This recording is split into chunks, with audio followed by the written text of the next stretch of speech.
Townsend Press presents from the Bluford series of books, Summer of Secrets, written by Paul Langan and read by Shayna Walker. Chapter 1. I can't do this again, Carl. I don't have the strength, not without Mama. Darcy Wills hid in the dark hallway listening to the sound of her mother's weary voice. It was 11 o'clock at night, and Mom was in the bedroom talking with Dad. Their door was closed, but through the thin walls of her family's small house, Darcy could hear them as if they were standing right in front of her. "So what are you trying to say?" Dad asked. His voice was strained, as if he was carrying a heavy block of cement on his back. Darcy stood as still as a statue, careful not to make a sound that would alert her parents to the fact that she was just a few feet away in the dark. "I don't know, Carl," Mom answered. "I don't know anything anymore." There was a moment of silence, and Darcy thought she heard her mother sob. "I just don't have a good feeling about any of this." So it was true, Darcy thought. Something was definitely wrong with her parents. Darcy had sensed it for days. She had noticed tension between them and had even heard Mom snap a few times, but until now, she figured her mother was still recovering from the loss of Grandma. Only 3 weeks ago, after a slow, steady decline in her health, Grandma had died in her sleep in the bedroom at the end of the hallway. The loss left a depressing void in the house. But in the 3 weeks that had passed, the sadness was replaced by an uncomfortable silence, one Darcy couldn't understand. "Just don't worry about it, Darce," said her sister Jamie last week. Jamie was 14, 2 years younger than Darcy. "Anyway, it's none of your business. Besides, Mom's tough and Dad's here. They'll be okay." Darcy had rolled her eyes at her sister's comment. Jamie wasn't the best person to judge a situation. Only 6 months ago, she had dated Bobby Wallace, a 16-year-old who messed with drugs, hit Jamie, and convinced her to shoplift for him. "How can you be so sure?" Darcy had asked. Jamie shrugged off the question. "You know what your problem is, Darcy? You think too much," she said, and then left to go to the movies with her friend Cindy Gibson. It was what Jamie always did when anything serious confronted her. Run away, hide, ignore it. Anything to avoid things that were unpleasant or difficult. It was Jamie's way, not Darcy's. "No, the problem is that you don't think enough," Darcy thought as she watched her sister leave. No matter what Jamie said, Darcy knew the issue with her parents was serious. For weeks, Mom had walked around in a daze, sometimes it seemed on the verge of tears. Yesterday, Darcy even spotted her watching what she hated most, a TV show about a hospital emergency room. For as long as Darcy could remember, Mom had forbidden all medical shows when she was around. "I see that stuff every day at work. I'm not going to watch it when I'm home," she had once declared.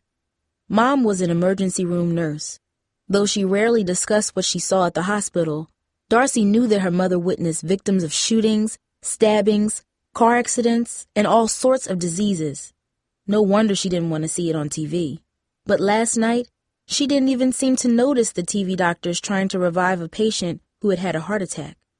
It was as if her mind was somewhere else, as if she wasn't in the room, even though her body was sprawled across the couch. But tonight, Mom was worse. Her face looked worn when she came home from the hospital.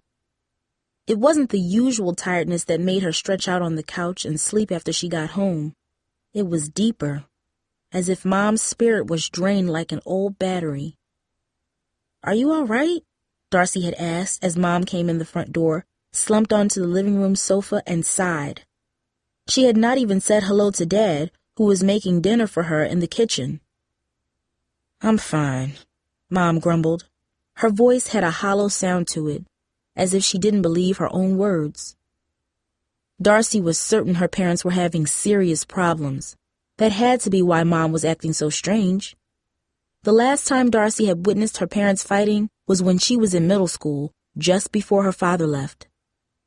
There was the same tension in the house then, the same awkward silence. "Are you sure you're okay, Mom?" Darcy had asked, hoping her mother would explain what was bothering her. Darcy couldn't help remembering the August day years ago when Dad took her and Jamie out for ice cream. She recalled the pained look on his face and the heavy drag of his steps on the concrete. It was the last thing he did with them before he took off, before the 5-year span without a phone call, a birthday card, or a single word. Mom cried every night for a month when Dad left. Seeing her so upset was almost worse than losing Dad. It was a kind of torture that made Darcy shudder whenever she remembered it. Only Grandma's strength enabled Mom to work full-time, pay the bills, and hold the family together.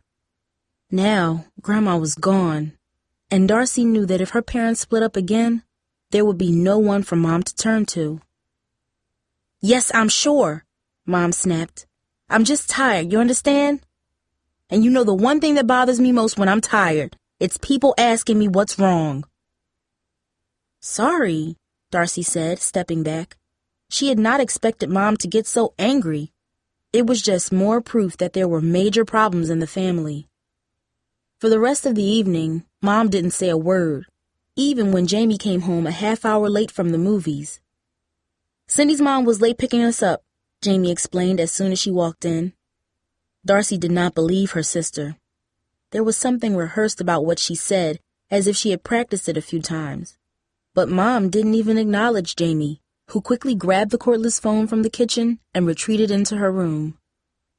For 2 hours, except for the TV, everything was unnaturally quiet. But Darcy knew it was a false calm, like the muffled silence just before a bad storm. As soon as her parents headed into the bedroom, Darcy turned out the lights, locked the doors, and crept into the hallway to find out what was wrong.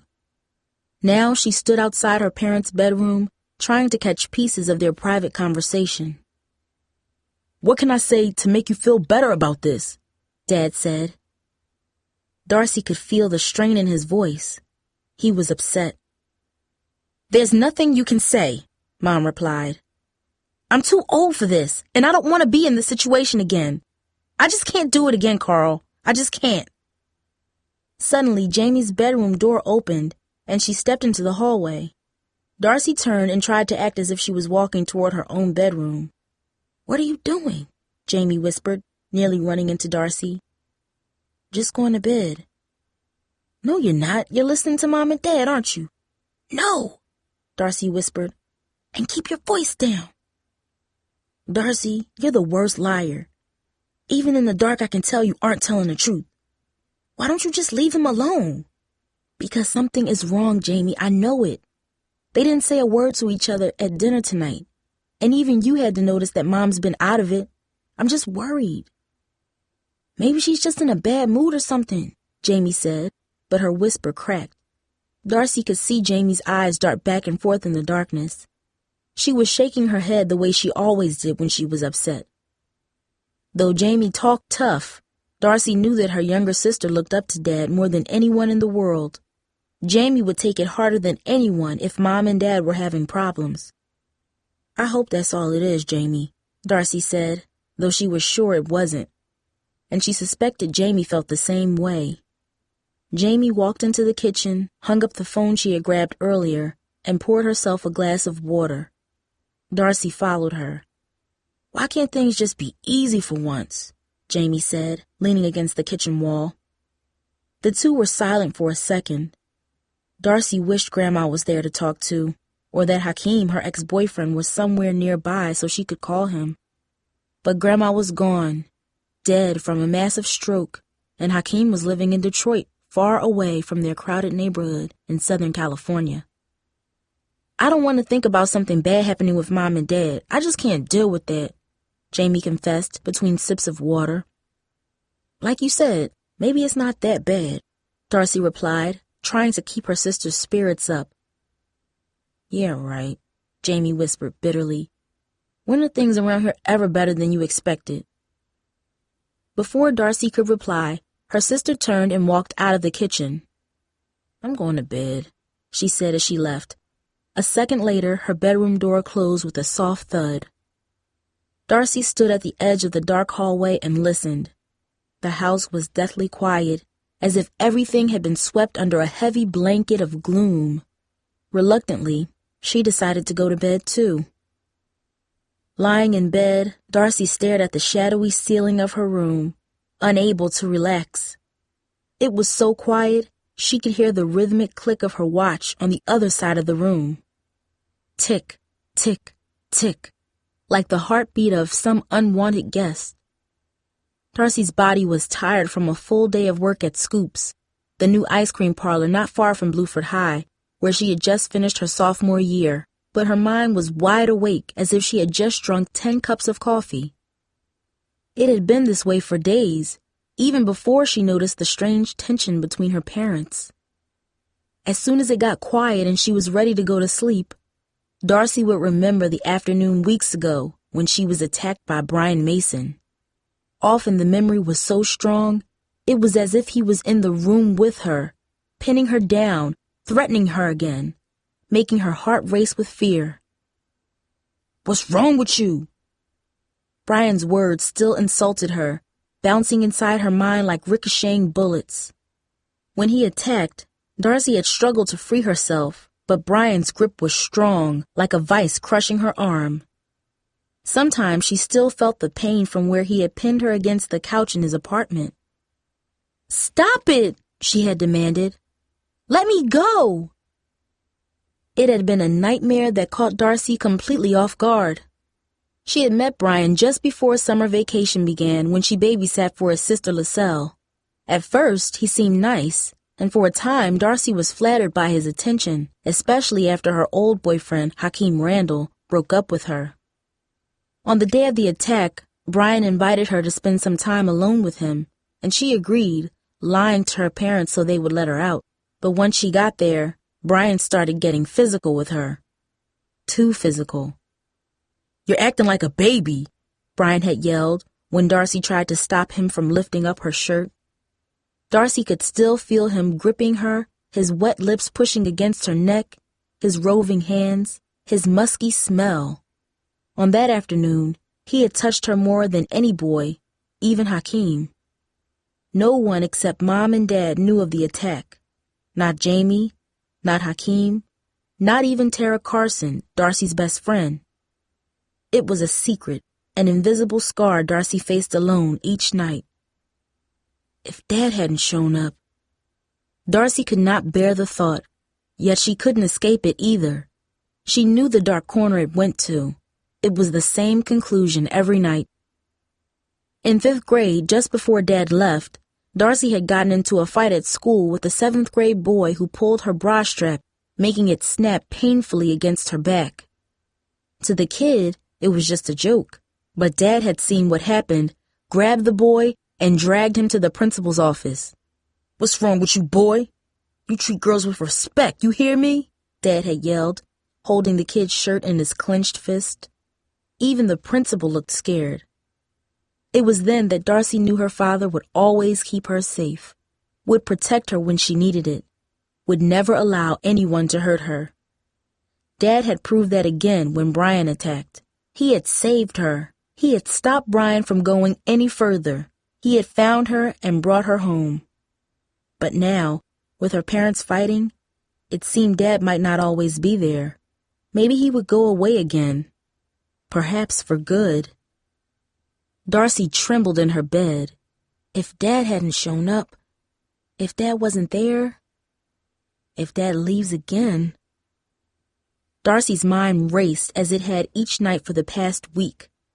In the shadows, she could almost feel the specter of Brian watching her, and even though she knew he was gone, that he had moved over 300 miles away to Oakland to live with his aunt, Darcy still could not shake the damage he had done, the crack he had put in her world, one that left voices deep inside her which she could not silence.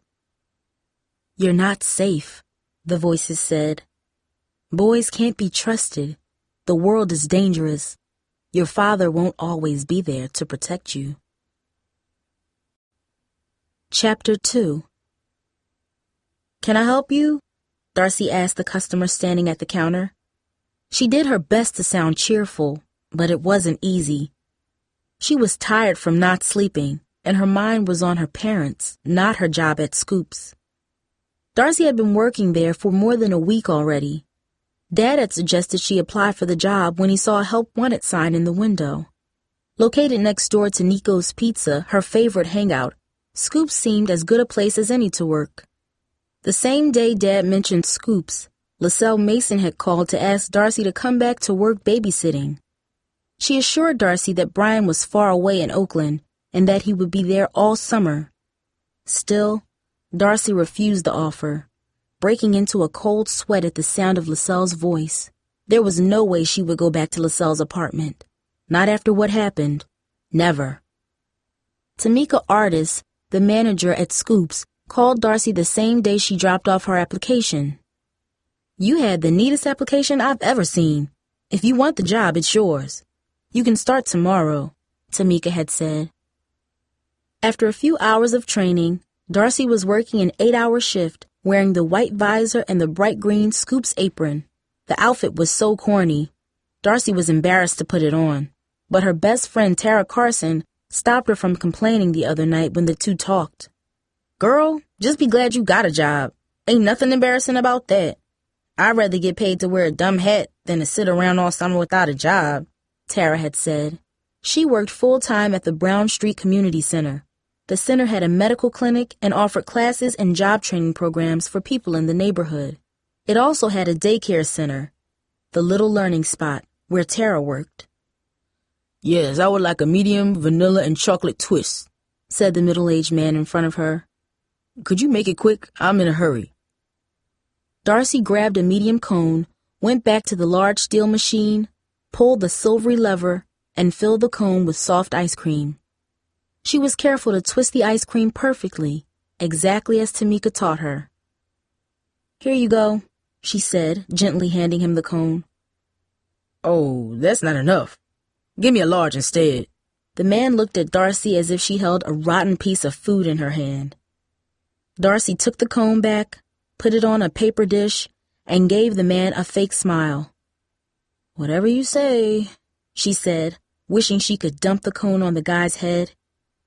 Now, into her second week, she was surprised to see how rude people could be.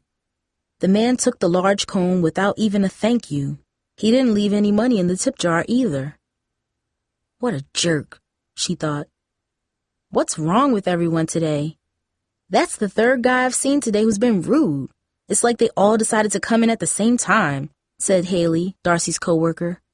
Haley's blonde hair was pulled into a long ponytail behind her head. She almost made the Scoops uniform look nice. Almost. "I know what you mean, Haley. If I get one more jerk, I think I'm gonna quit." Just then, Darcy heard the rumble of a loud car engine. Outside, a yellow Mazda sports car with fat, chrome-rimmed wheels pulled up in front of Scoops. A tall, dark-skinned young man wearing baggy jeans and a black t-shirt stepped from the car. He held a cell phone, which he talked into loudly. Silvery sunglasses covered his eyes like tiny mirrors, so Darcy could not see where he was looking. As he approached the door, he moved as if he expected the world to step out of his way. Darcy turned to Haley and rolled her eyes. There was no way he was going to be nice. "Here we go again," Haley said. "Girl, would you come on? I ain't got all day," the guy said as he walked in. He was talking to a young woman who was right behind him. The woman was curvy, wearing denim shorts cut high to show off her long legs. Her shirt was a tight tank top that left the lower part of her stomach exposed. Darcy noticed a tiny gold hoop glittering from the girl's stomach. She had her belly button pierced. Several customers at a front table in the ice cream store turned to get a good look. The outfit was almost small enough to be a bathing suit. "Man, she's fine," mumbled a customer. At first, Darcy didn't recognize the girl, but as she came closer and took off her sunglasses, Darcy nearly fainted. She was no stranger. It was Brasana Meeks. From middle school through their freshman year at Bluford, Brasana had been Darcy's best friend, but everything changed last year when Darcy started hanging out with Tara, Hakeem, and Cooper. Since then, the two barely talked, and when they did, it was tense. Darcy was convinced Brasana hated her, but then weeks ago, Brasana had tried to warn her about Brian. After that, She came to Grandma's funeral. Now, Darcy didn't know what to think. "Brasana," Darcy said, trying to ignore the revealing clothes her old friend was wearing. "How are you doing?" "Darcy, is that you? I didn't know you worked here," Brasana said, flashing a superior grin. "Nice uniform." Darcy could not believe her ears. Brasana had no room to talk about clothes, not the way she was dressed. Never had she shown so much skin, not even at the beach last summer when she was trying to attract guys. "I just started last week. The uniforms aren't great, but you get used to it." She paused, trying to think of something else to say. If she kept talking about clothes, she knew she would slip and say something about Brasana's outfit, something Brasana might not want to hear, especially with the guy standing right over her, as if she was his property. "So, how's your summer going?" Darcy asked, trying to fill the awkward silence. "It's the best summer ever, Darce. I'm working 3 nights a week at the Golden Grill. The tips are good, and that's where I met Dwayne. He's back from his first year of college. Can you believe it? We've been to the beach twice already. He's got the best car. We even went to a club the other night. I've never had this much fun. Remember those summers when we used to sit in the house all day long hoping for something to do? Not for me anymore. I'm done with that," Brasana said, glancing at the guy standing behind her. Darcy thought something about Brasana's voice was too forced, but she wasn't sure. Brasana had always been a show-off, but never to the point where she would change her own style. Now she looked like someone out of a tacky music video. "What about you, Darce? It can't be easy without Hakeem," Brasana said, as if she enjoyed the fact that Darcy wasn't seeing anyone. Darcy cringed. For years, she and Brasana had competed in school. Last year, Brasana even tried to steal Hakeem away, but now that he was gone for good, Brasana's question seemed almost cruel, as if it was designed to make Darcy feel bad. "Yo, I hate to ruin your reunion, but can we hurry it up? My pops is expecting me back at the station soon," Dwayne cut in, looking at Brasana. Darcy blinked in surprise at the comment. Next to her, she noticed Haley's eyes widen. She knew exactly what Haley was thinking. Another rude person.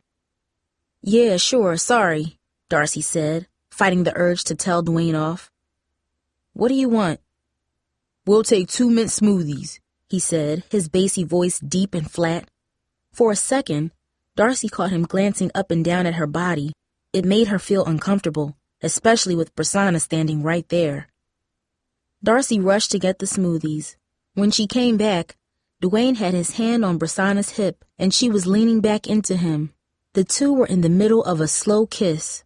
It was as if they didn't notice they were standing in a public place with people watching them. Darcy felt embarrassed. Last summer, Brasana talked about girls who were too forward with their boyfriends in public. Low class, she would call them. Now she had become just like them.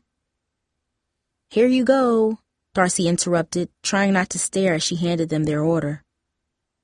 "Keep the change," he said, leaving an extra quarter on the counter, as if he was being generous. "Thanks." "Bye, Darcy. Call me sometime," Brasana said, heading out the door with Dwayne. Several men in the store turned to watch her stroll to the car outside. "You know her?" Haley asked as soon as the door closed. "Yeah," Darcy said, shocked at how much her old friend had changed. "At least I used to."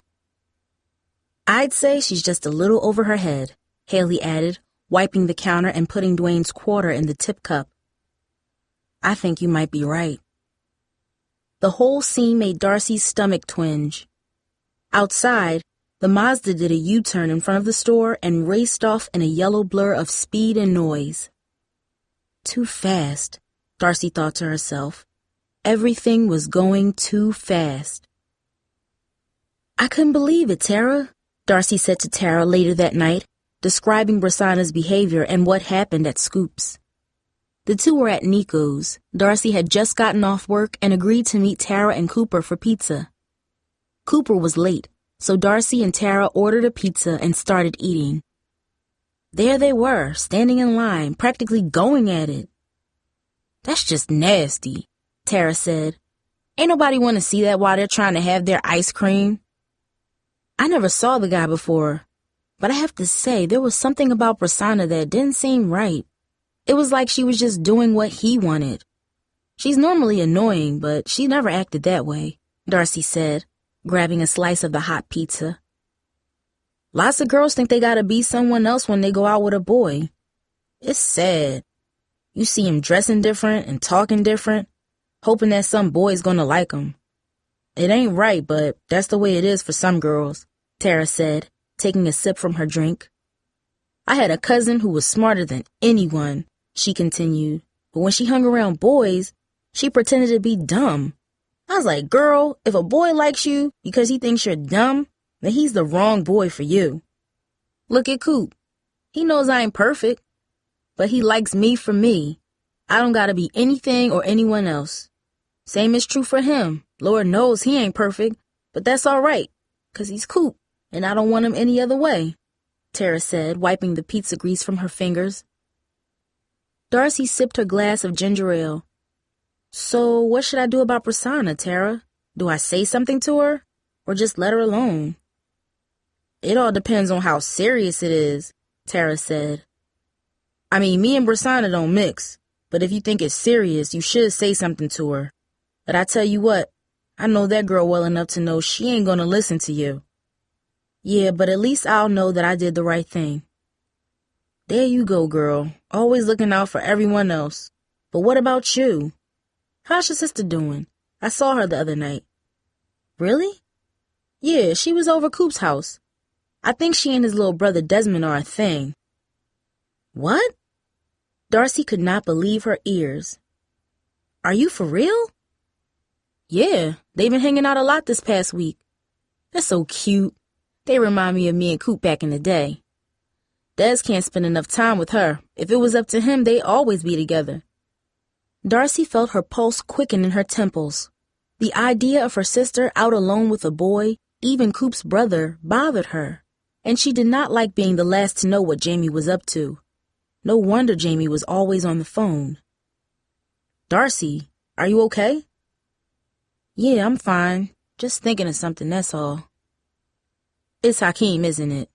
I know it's hard not having him around," she said, her eyes wide and sincere.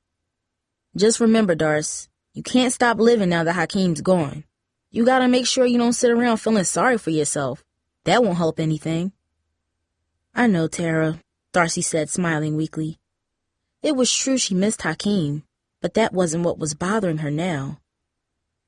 "Listen up, we're having a little cookout at the park on July 4th. My cousin Troy is coming. You two need to meet. He's school smart like you, and he's a junior at Lincoln. I think you two might really get along." "That's okay, Tara," Darcy said. Come on, girl, what have you got to lose?" "But Tara, Darcy, it'll be fun. Coop's gonna be there, we'll have burgers and hot dogs. I'm gonna make my famous chicken. There's gonna be fireworks. You gots to be there with us. Besides, it'll do you some good to get outside." The last thing Darcy wanted was Tara to fix her up with someone. After Brian, she wasn't ready to deal with any boy, not even Tara's cousin. She knew what the night would be like.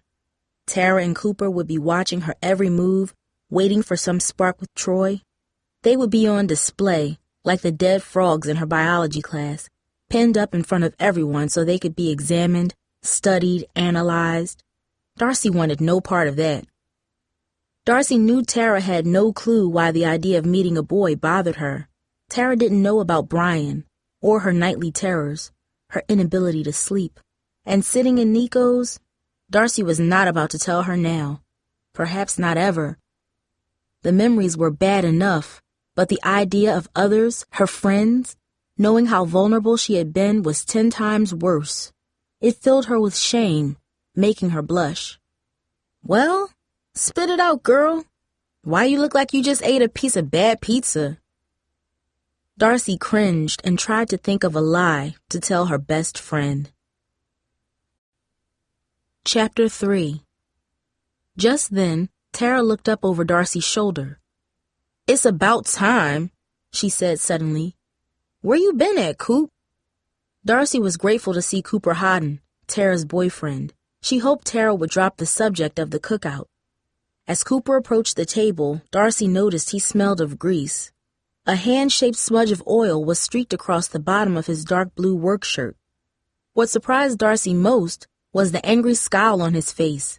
She had never seen him look so mad. Normally, he was one of the friendliest people Darcy knew. Yet now, he almost looked scary. "What's up, ladies?" he grumbled, grabbing a chair.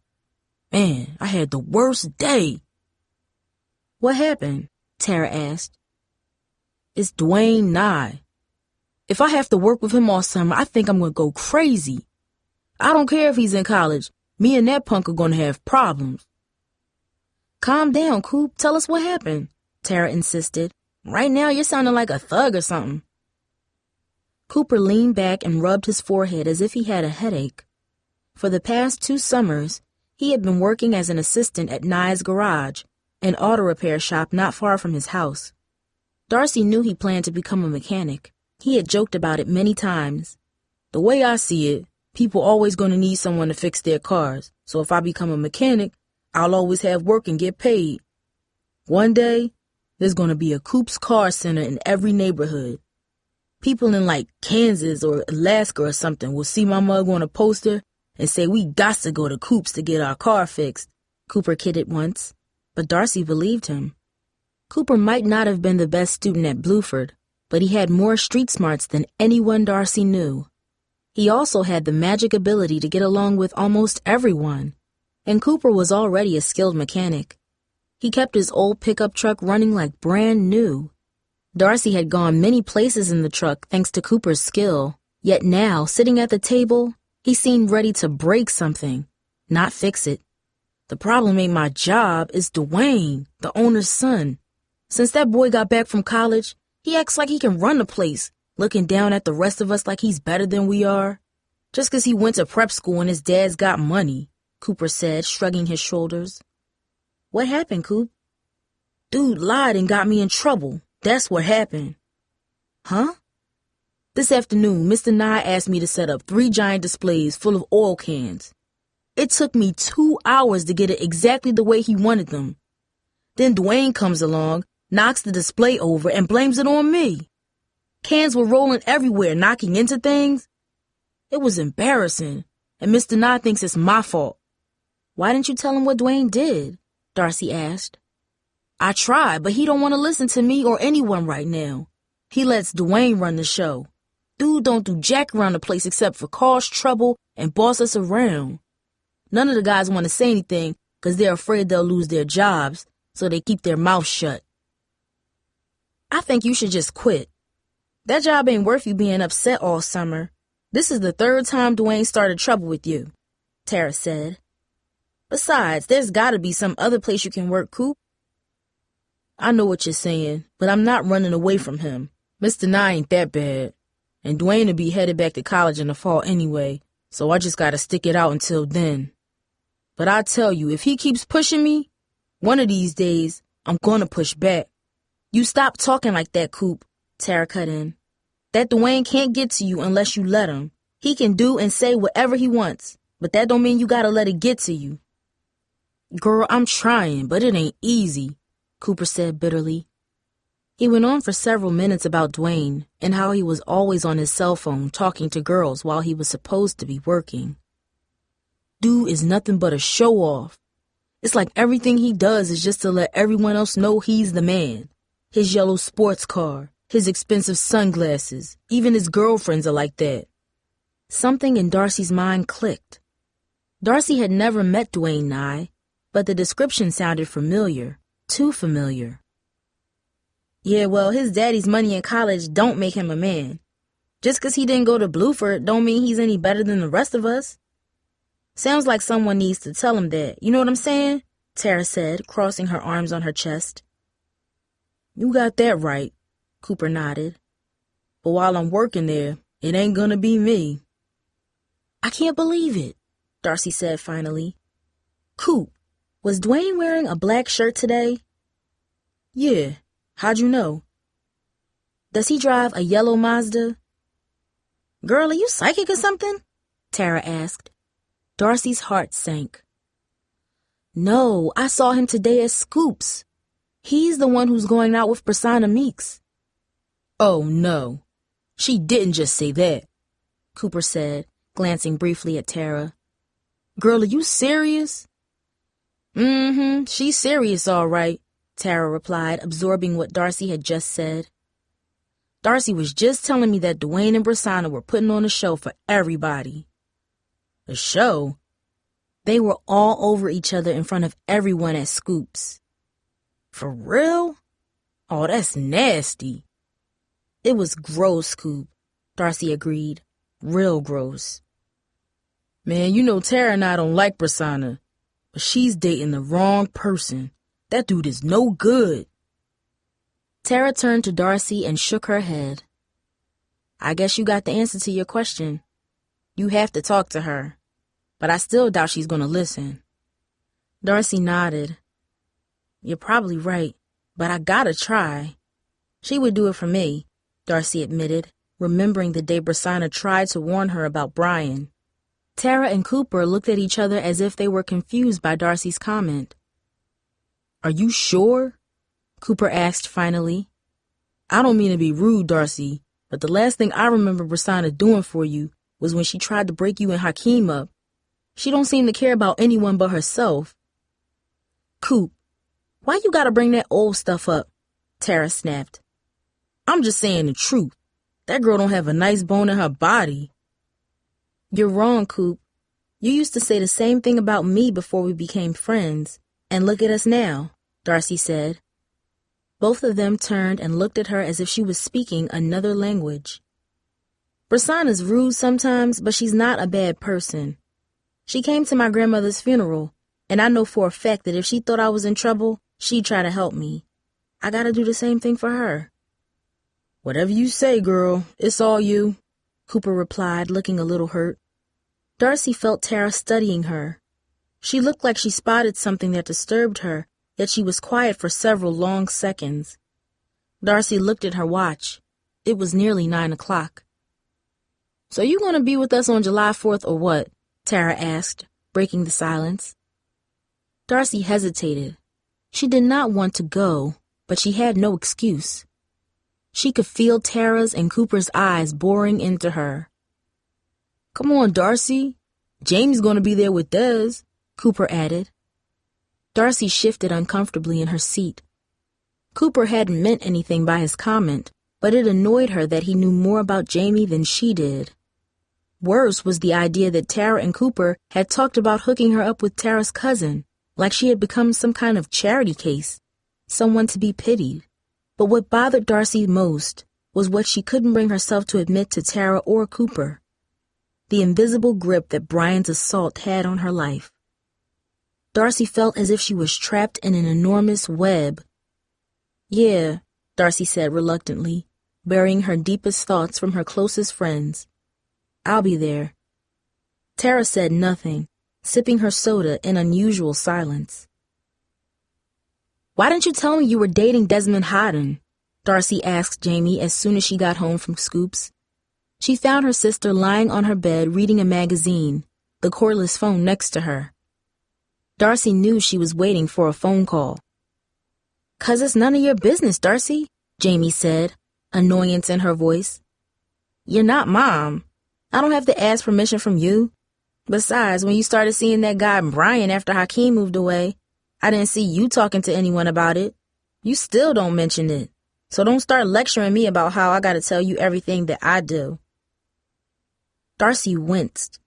What Jamie said was true, but she had no idea why Darcy hadn't mentioned the details about what really happened with Brian the last time they were together. "Just don't go there, Jamie. It's completely different." "It's not different, Darce, and you know it. Ever since Grandma got sick, you started treating me like I'm just a kid who's always doing something wrong. Like I need you as a babysitter 24/7 or something. Sometimes I swear it's like you think you're perfect and I'm just a total screw-up," Jamie said, tossing the magazine aside. "That's not what I'm saying," Darcy said, trying to calm her sister's growing anger. It's just that sometimes you get in over your head. I knew it. You always go back there. Yeah, I did some dumb stuff last year, I admit it. But that's ancient history now. It was almost a year ago when all that happened. Can't believe you're still dragging that out every time we get in an argument. Try 6 months ago, Jamie. Whatever, Jamie hissed, as if just talking to Darcy was exhausting. So what do you want, Darcy? Do I need to check in with you wherever I go? Maybe ask permission so Des and I can go somewhere? 'Cause if that's what you want, you ain't getting it, Jamie declared defiantly. Darcy shook her head. Part of her understood what Jamie was saying, and it was true that Desmond Hotham was someone Darcy could easily keep an eye on. But then another part of her could not get away from how young her sister looked sitting on the bed. She was just 14, not even in high school yet. She'd be a freshman at Bluford this fall. So would Desmond. Just the idea of Jamie being alone with a boy made Darcy's head pound with worry. She could almost see someone like Brian trying to get Jamie alone. It was as if her nightmare had been recorded on a tape that played over and over in Darcy's head. Jamie, all I want is for you to be careful with whatever it is you're doing, okay? I'm not stupid, Darcy. I know about guys. I'm not going to run off somewhere with someone I don't know. Darcy stepped back and glared at her sister. Jamie's words hit her like a kick in the stomach. Who are you to start calling other girls stupid? You're only 14 years old. Women who know a lot more than you get in trouble each day because of guys, so don't start acting like you're Miss Know-It-All. Jamie's jaw dropped. She looked stunned by Darcy's outburst. What's your problem tonight? You're acting crazy. We're talking about Des Hotham, not some stranger. Darcy took a deep breath and tried to diffuse the anger that surged in her chest. You don't know everything that can happen, Jamie. So be smart. Tell someone what you're up to just in case something happens, and don't judge other girls who get caught up in boy troubles. They may be closer to you than you think, she said. Darcy, are you all right? Your eyes. Are you crying? No, she said firmly, rubbing her eyes, feeling the moisture in her hands. I'm just tired, that's all. I need to go to bed. Darcy left Jamie and headed to her own bedroom, dreading the night to come. The panic and night sweats would be back. Darcy could feel them coming on like a bad fever. Chapter 4. Prasanna, come to the mall with me, Darcy said the next morning, trying to forget her exhaustion and the nearly sleepless night which had finally ended. It was late morning, and she was pacing back and forth across her bedroom, the cordless phone pressed up against the side of her face. It'll be like old times. I even have enough money to buy something. Today? Prasanna asked. Dwayne is supposed to pick me up at 6 o'clock. We're going to the movies. We can go early. We can get some lunch at the food court, and you'll be back in time. How are we going to get there? Like old times. The bus, Darcy replied. The bus? Prasanna repeated as if the words were somehow offensive. I never take the bus anymore. It's what we always did. Come on, it'll be fun. The bus? Prasanna scoffed. Fun? Prasanna, would you stop being a snob and just come with me? Darcy snapped. The phone was silent for several long seconds, and Darcy wondered whether the serious conversation with Prasanna would have to happen over the phone. All right, relax, Prasanna replied finally. I'll meet you at the bus stop in an hour. Darcy got to the bus stop early and watched as Prasanna crossed the street to meet her. She was happy to see that her old friend was wearing jeans and a loose-fitting t-shirt, nothing like the outfit she had worn the day before. I knew you'd be early, Prasanna said, sitting down on the wooden bench and looking at her reflection in a tiny mirror she carried in her purse. Some things never change. You too, girl. How many times have I seen you staring in that mirror? Darcy teased. She couldn't remember the last time the two went out, but she was sure that when they did, Prasanna had stopped at some point to examine her makeup. What can I say? I just want to look good, especially now that I'm seeing Dwayne, Prasanna admitted, putting the tiny mirror away. You always look good, Prasanna. I don't think I've ever seen you look bad. You just aren't looking close enough, Prasanna said matter-of-factly. Dwayne says my face is getting heavier, and I think he's right. What do you think? Does my face look fatter to you? No, you look fine, Prasanna, and even if it did, who was he to be complaining about it? He's only been seeing you for a week. She wanted to make Prasanna question Dwayne, but she knew that she couldn't be too strong. Prasanna wouldn't listen if she was. A week?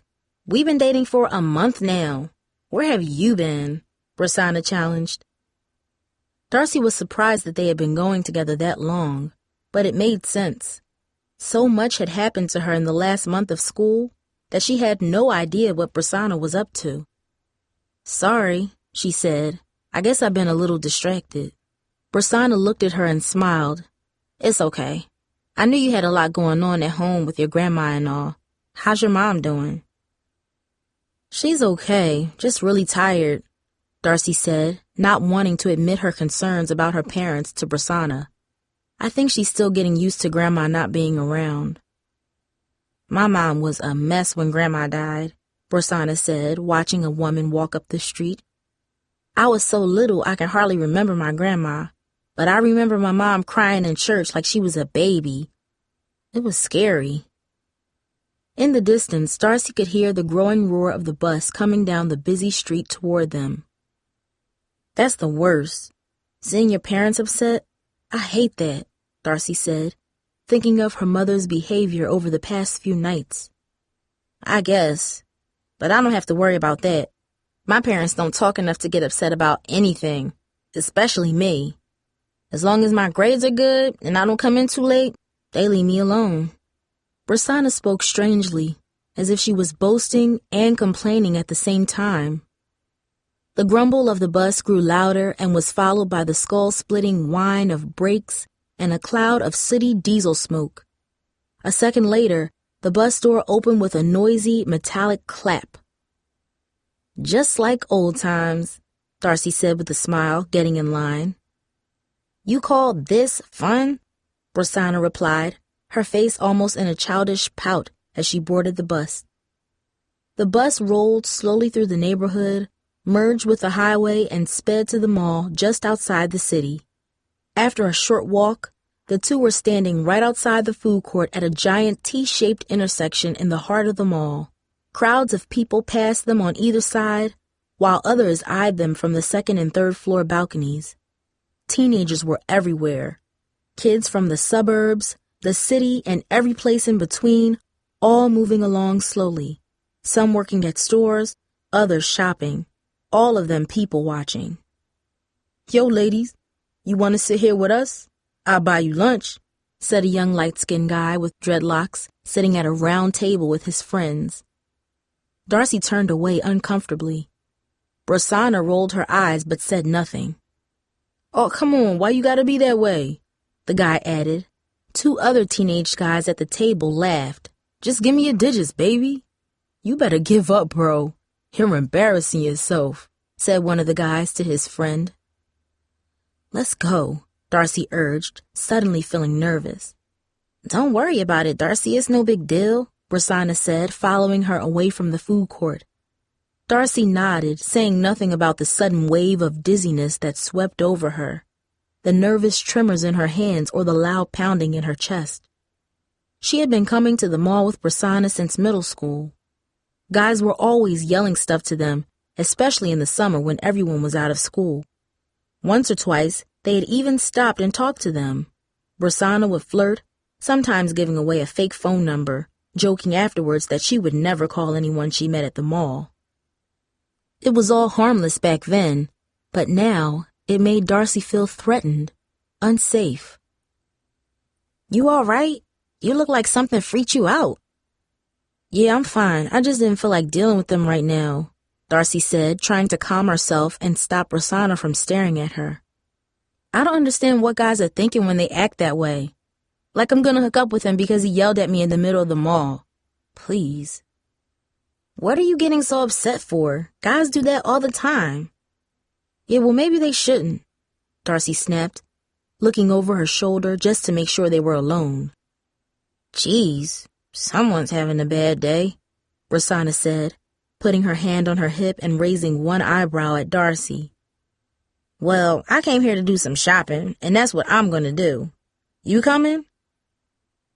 Rosanna strolled across the mall, and Darcy watched her, shocked at how upset she was feeling.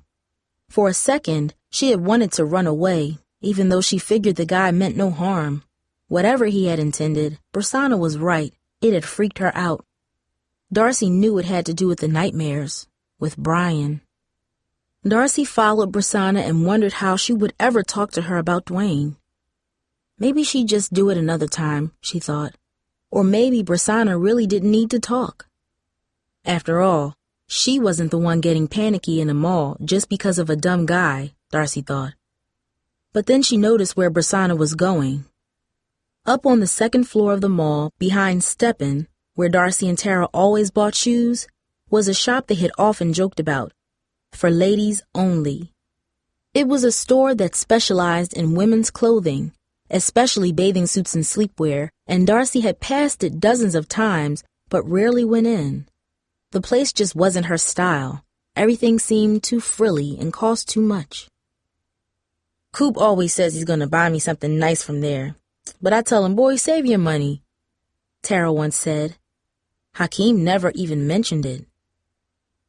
By the time Darcy got to the top of the escalator, Rosanna was already heading straight through the entranceway. What are you doing, Rosanna?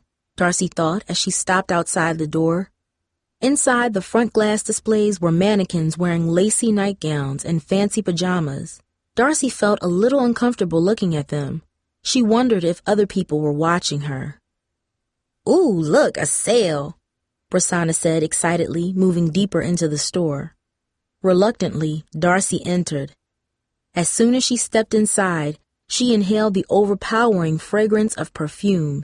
It was so strong, it nearly made her eyes water. A sign over the cash register showed a picture of a tiny bottle next to a woman's stomach. Heat, the new scent of summer, on sale now for $29.99.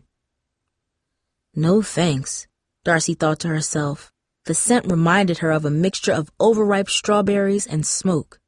The walls to her left and right were painted blood red and lined with lacy curtains in pink and beige, making the whole place look like a strange fake mansion. On the back wall hung a series of black and white posters of skinny women with long legs.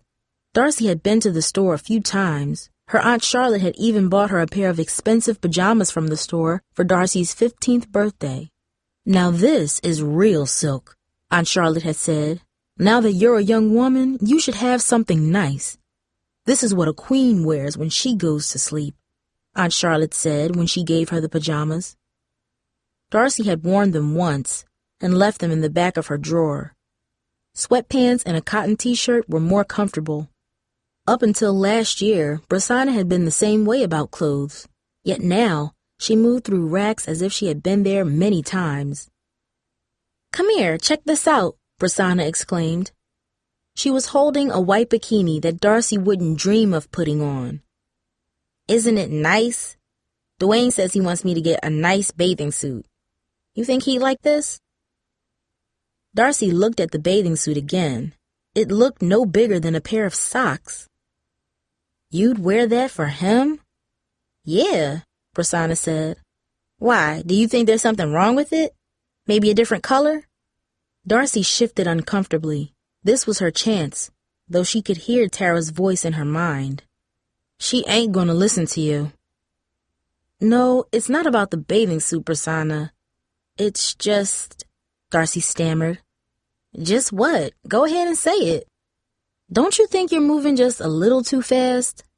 I mean, you hardly know Dwayne, and now you're wearing skimpy stuff for him. It's just a bathing suit, Rosanna said, her voice suddenly loud.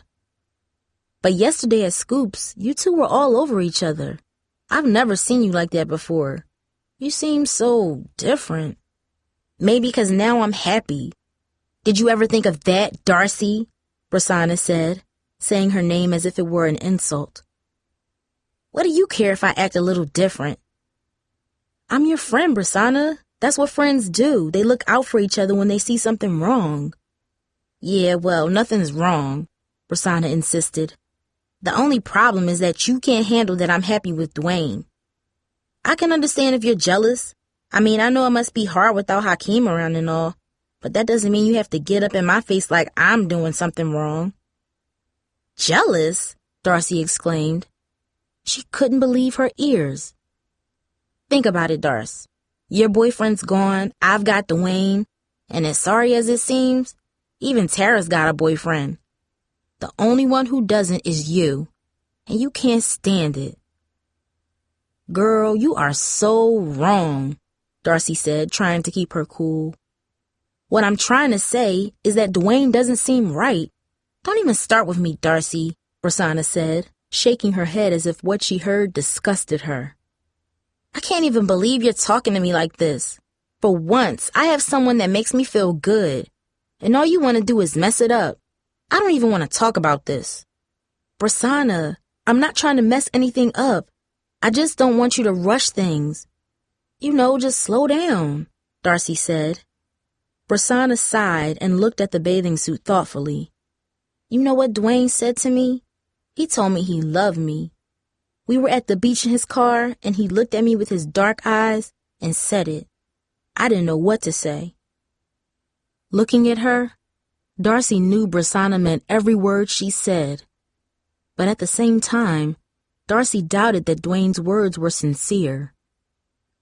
He's moving kind of fast, don't you think? Look, Darcy, I know he's not perfect, but he says he loves me, and he takes me out. We have a good time together. What's wrong with that? What do you mean he's not perfect? Darcy said, remembering how Cindy, Jamie's friend, once said similar words about a boy who nearly beat her up one night. See, there you go again, Brasana said, rolling her eyes. Let's just drop it, okay? Are you going to purchase that? Interrupted the saleswoman from behind the cash register. The voice startled Darcy, but Brasana didn't even flinch. Yeah, I'll take it, she said, handing over the bikini. That's just what I need. The woman smiled and rang up the bathing suit as Darcy turned away, unsure of what to do next. Tara was right. Brasana was not going to listen.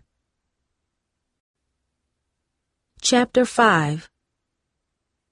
On the way out of the mall, Darcy passed the food court where the guy had yelled out to her. He was gone, but her palms still got cold and clammy, and she felt a tremor when she walked by where he had been sitting. He's gone, Darcy, relax. I know who you're looking for, Brasana said. I'm not looking for anyone, Darcy lied. She was still alarmed at how nervous she felt. Never had a trip to the mall bothered her so much. Brasana said, peering into her shopping bag as they walked to the bus stop. I really hope Dwayne likes this. Darcy ignored Brasana and boarded the bus, wondering what was wrong. Normally, she could talk to Grandma or to Hakeem when she had a problem, but now she had no one around to listen to her. There was always Tara, but Darcy didn't even know what to say to her. Everything she could think of sounded crazy. Yeah, I'm having these bad dreams. I'm not sleeping. And some guy talking to me at the mall almost made me flip out. What kind of problem was that, Darcy thought. It almost sounded silly. She knew other people who dealt with far worse problems every day. Still, she could not ignore what was happening, and Darcy knew it had everything to do with Brian. If only she could take that time back, rewind it somehow like a movie and skip it altogether. But Darcy knew that couldn't happen, that the incident had changed her. The bus slowly returned to the neighborhood, and Darcy walked with Brasana to the end of the block where they had to split up. Brasana seemed eager to leave, checking her watch twice and picking up speed as they walked. I gotta go, Darcy. I want to get ready for Dwayne. Darcy shrugged her shoulders. It was almost 4 o'clock. Brasana had plenty of time to get ready for her date with Dwayne, Darcy thought. She knew there was no point in trying to change Brasana's mind. Have fun, she said. And be careful." "Yeah, okay," Rosanna replied automatically. Darcy could tell by her tone that she was not listening. Her mind was already looking ahead. "Call me. Maybe we can go out again or something." "Bye," Rosanna replied, moving quickly down the street. Darcy turned and started walking home, wondering if maybe she should talk to her parents about what happened to her at the mall. "How are we going to afford things if you're not working?" Mom yelled as Darcy walked in the front door. She was talking to Dad, who sat on the living room couch massaging his temples. "I wasn't fired. They just cut my hours, that's all," he explained. "Yeah, well, that's not good enough, Carl, and you know it," Mom said. Her forehead, creased from worry, looked like the old wrinkled curtains in Grandma's room. She clutched a tissue in her hand, which she occasionally brought to her eyes. "What happened?" Darcy asked. "Nothing, baby. Don't worry about it," Dad said, scratching his chin, staring down at the floor as if his eyes were seeing more than the faded gray carpet. The room was suddenly quiet, and Darcy turned to her mother, who was wiping her eyes. "Will someone tell me what happened?" Darcy's mother took a deep breath. "Business at the store where your father works is slow. The company's reducing everyone's hours. Now he's going to be working part-time instead of full-time," Mom explained, as if she was reporting a crime to Darcy. "That's not so bad, right?"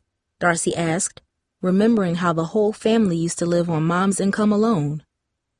"I mean, we were okay for a long time when Dad wasn't around, so we should be okay now," Darcy said. Mom turned away as if what Darcy said bothered her. On the other side of the room, Dad slowly rubbed his forehead, his face in an expression of pain. Darcy knew it hurt him to hear how much the family struggled when he left. "I'll just get another job. It wouldn't be the first time I had 2 jobs." "You know it's not that easy, Carl. Lots of people are out of work right now, and you're not a 25-year-old man anymore." "I'll find something. Even if I have to wash dishes, I'll do it," Dad insisted. "If we have to, maybe we should go back to the apartment or something. It wasn't that bad. Jamie and I could work too," Darcy suggested. She meant every word. When Dad left years ago, Mom moved the entire family into a rundown apartment building to save money. Almost immediately, Grandma moved in and helped with everything until her first stroke. Then Darcy and Jamie took care of her while Mom worked. They had lived in the apartment until Dad returned and convinced them to move into a small house several blocks away. Darcy remembered the day he and Mom announced that they were going to try to give their broken marriage a second chance. It was like a storybook fantasy when Dad showed them the new house. Mom had cried and almost refused to believe it was real. But then days later, they moved in, and everything seemed perfect until Grandma's health declined. She passed away in the bedroom next to Darcy's room. Now it seemed the rest of the fantasy was coming apart. "No, you're not going back to the apartment," Dad grumbled. "How do you know, Carl? At least Darcy is being realistic." "That's more than I hear from you," Mom said, her voice charged with resentment. Dad stood up abruptly and walked toward the door. "I need to take a walk," he said. "That's not going to help anything," Mom snapped. "Mom, it's not Dad's fault that business is slow," Darcy said. Her mother ignored her comment and watched as Dad opened the door. "I'll be back," he said and walked out. "You better be," Mom mumbled, quietly blowing her nose. A single tear snaked down her face. Darcy knew Mom was thinking about the time Dad left for good. So was Darcy. She could not believe what was happening. It was as if her entire world was unraveling, and she was powerless to stop it. Across from her, Mom sighed, closed her eyes, and leaned back in her chair. Suddenly, the front door opened, and Jamie rushed into the living room. "Hey, where's Dad going? I saw him outside walking down the street like he was in a daze or something. He didn't even hear me calling him." Darcy watched as her mother got up without a word and trudged down the hallway to her bedroom. "He went for a walk, Jamie," Darcy said. A walk? Jamie asked, watching her mother close the bedroom door. What's wrong? Why is everyone acting so strange? Darcy wanted to get up and go to her room, too. She didn't feel like discussing everything with her sister, but Jamie looked worried. She deserved an explanation. Mom's upset 'cause Dad sort of got laid off, and he's going to be working only part-time from now on. Jamie was quiet for a second. Darcy knew she was thinking about what she said. Why's she so upset about that? Jamie asked finally, as if what Darcy described made no sense. I mean, we were okay when Dad wasn't even here. So even if he only works part-time, that's still better than how things were before. Darcy knew Jamie was right. Mom seemed too upset, like the real reason for her tears was not about Dad's job, but about something else, something bigger. That's what I said, but she didn't want to hear that, Darcy admitted, remembering what she had heard when she listened to her parents talking in the bedroom. I'm telling you, it's like I said last night, something's wrong. And I know it doesn't have anything to do with Dad's work, 'cause Mom was upset before she even heard the news. Whatever, Jamie sighed. Without another word, she sat on the couch, grabbed the remote control, and clicked on the TV. For several minutes, the two were quiet, and Jamie flipped the stations rapidly, not stopping long enough to even see what was on. It was the way Jamie dealt with problems. Don't stop, don't think. Just keep moving so you don't get hurt or feel pain. Though her sister always tried to hide it, Darcy could see that Jamie was upset. It was on her face and in her eyes. Finally, she turned the TV on to Diva Challenge, a program where teenaged girls compete in a talent show. Darcy watched as a heavyset girl sang an old love song. And I will always love you, the singer sang over and over again. The girl's voice was thin and tinny, and the song annoyed Darcy. It seemed to mock her mood, but to Darcy's surprise, it didn't bother Jamie, who turned the volume up slightly. They watched the performance without speaking. Do you think this song's real? Jamie asked suddenly, the tone of her voice making her seem much younger than her 14 years. What kind of question is that? Darcy asked, unsure what her sister was getting at. I know it sounds corny, but do you think you always love a person? Like if a boy tells you he loves you, do you think he always will, or is it something he's just saying? Darcy's mind spun. It was that word again, love. The same word that Prasanna mentioned when she talked about Dwayne. Now her sister was saying it too. Darcy hated to think that Jamie was referring to her relationship with Desmond. I think it can be forever, but most of the time it isn't. Put it this way. If someone I've only known for a few weeks starts telling me he loves me, I'm not buying it, Darcy said, hoping her answer would help Jamie. But what about you and Hakeem? Did you two, love each other? Darcy suddenly felt uncomfortable. She and Hakeem were different. They had been through so much together during the previous year, and even though they broke up, Darcy hadn't fully let Hakeem go, though she never admitted it to anyone. Looking at her sister, Darcy feared an honest answer to Jamie's question might confuse her. Yes, there was love in her relationship with Hakeem, but that didn't mean it was there with Desmond. Darcy wrestled for the right words. On TV, the singer repeated the chorus even louder than before. And I will always love you, will always love you. Jamie, what's wrong with you? Why are you asking me questions like this? She responded finally, hoping to find out what her sister really wanted to know. Jamie clicked the TV off, sat up, and turned to Darcy, her eyes bright and intense, like two flashlights. Because I don't know what to believe, Darcy, Jamie said. When Dad looks at me and says he loves me, that I'm his only girl, I want to believe him. When Dad tells me he loves me and he's never going to leave, I want to believe him too. But right now... She paused, her eyes beginning to glisten. I just don't know what to believe. Jamie, what Dad says and what Des says are completely different, Darcy said, but Jamie wasn't listening. Without waiting for a reply, she jumped up, grabbed the cordless phone, and stormed into her room. Darcy leaned back in the living room chair where her grandmother used to sit. The chair was covered in a blanket Grandma had made years ago. Darcy wished she could talk to her again. "Don't worry, Angel Cake. It's going to be all right. You'll see," Grandma used to say, and somehow Darcy would feel better. But Grandma was gone, and Darcy was in the living room alone. Suddenly, the front door opened and Dad walked in. Darcy turned, curious to see if there was anything different about him. Part of her almost expected him to announce some horrible news. "I'm leaving for good this time, Darcy. Take care of your mom and sister." She could hear his voice in her head as he stepped into the living room. He seemed to notice her watching him. "What is it? Why are you staring at me like that?" Darcy studied his face to see if she could find any evidence to support her fears. He looked tired but sincere. She could see he had a lot on his mind, but he seemed genuinely concerned about her. Part of her wanted to tell him about her recent nightmares, the episode at the mall, her sleepless nights and panicky feelings. But she could not bring herself to say the words, especially not with everything else happening. Still, she had to say something about the uncomfortable tension which seemed to hang over the house like some sort of curse. "Dad, can we talk?" she said. Dad nodded somberly and sat down on the couch across from Darcy.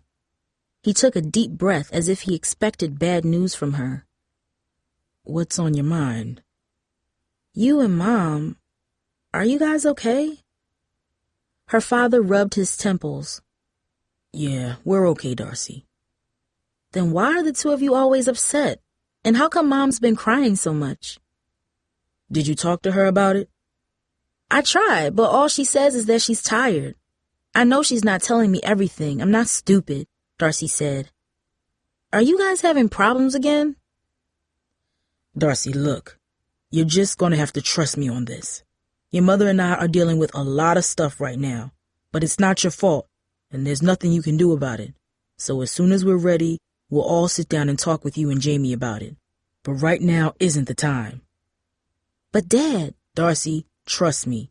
Right now this is between me and your mother. When it concerns you, we'll tell you about it." Without another word, Dad got up and headed down the hallway. A second later, Darcy heard the soft wooden thud of the bedroom door closing. Unable to relax, Darcy walked into Grandma's room and sat on the bed where her grandmother spent her last days. The room still smelled of lilac perfume, Grandma's favorite scent. Mom had even left Grandma's shawl on the rocking chair exactly where she used to keep it. Though it had been weeks, the room felt as if Grandma had been in it just minutes ago. Darcy could almost see the rocking chair moving, hear it creak under the weight of her grandmother. "Don't let the clouds steal your sunshine, Angel Cake." Darcy stretched on the bed and stared up at the ceiling. Even though she was in the same house with the rest of her family, Darcy felt completely alone. It was as if something was driving them apart, making them put walls between themselves, preventing them from talking, something secret. "Please make it okay, Grandma," Darcy prayed from Grandma's bed. As much as she tried to stay strong, Darcy could not shake the feeling that her family was sinking towards something bad, an unstoppable slide that could drive them apart forever. Suddenly, Darcy heard the sound of footsteps rushing down the hallway. She sat up in the bed nervously. "Darcy!" Jamie called, her voice urgent. "Where are you?" "I'm in Grandma's room," Darcy said, getting up from the bed, unsettled by the way Jamie was calling her. "What's wrong?" Jamie walked in and eyed Darcy strangely. "Nothing's wrong. You got a phone call, that's all. It's someone special." "Who is it?" Darcy asked, taking the phone from her sister. "You'll see," Jamie said, leaving her. "Hello?" "Hey girl, how are you? I miss you so much," said a familiar voice. Darcy felt as if her knees were about to give out. She put her hand against the nearest wall to steady herself. It can't be true, she thought, but her ears told her otherwise. Chapter 6. It was Hakeem Randall. Hakeem! Oh my goodness, I can't believe it's you, Darcy said. Her heart skipped a beat. She hadn't spoken to him since her grandmother's funeral when he made a surprise trip from Detroit to be by her side. How is everyone back there? How are your parents? They're okay, Darcy said, trying to sound upbeat. She wasn't going to go into her family's problems now, not with Hakeem paying for a long-distance call. How about your family? How's your dad? Darcy, that's why I'm calling. I can't stay on the phone long, but I just wanted to give you the good news. His voice was fast and upbeat, like he could barely restrain what he had to say. Tell me, she urged. My dad's cancer has stopped. He passed his physical and he's getting a little stronger every day, Hakeem said. She could hear the excitement in his voice. It was a huge change from how he had been just months ago when he told her his father was sick and that his family was moving out to Detroit. That's the best news I've heard all summer, Darcy said, meaning every word. For a second, she almost forgot about the gloomy cloud in her own house. There's more, Darcy. Dad plans to stay here and help my uncle, but he said this fall I could come back to Bluford. What? How? Darcy almost couldn't believe the news. Coop's mom said I could stay with him this school year. My parents thought about it for a while, and since they've known each other for years, they said it was okay. Darcy felt her eyes begin to tear. Are you serious? Are you really coming back? Not until the first week of September, so it'll be a while.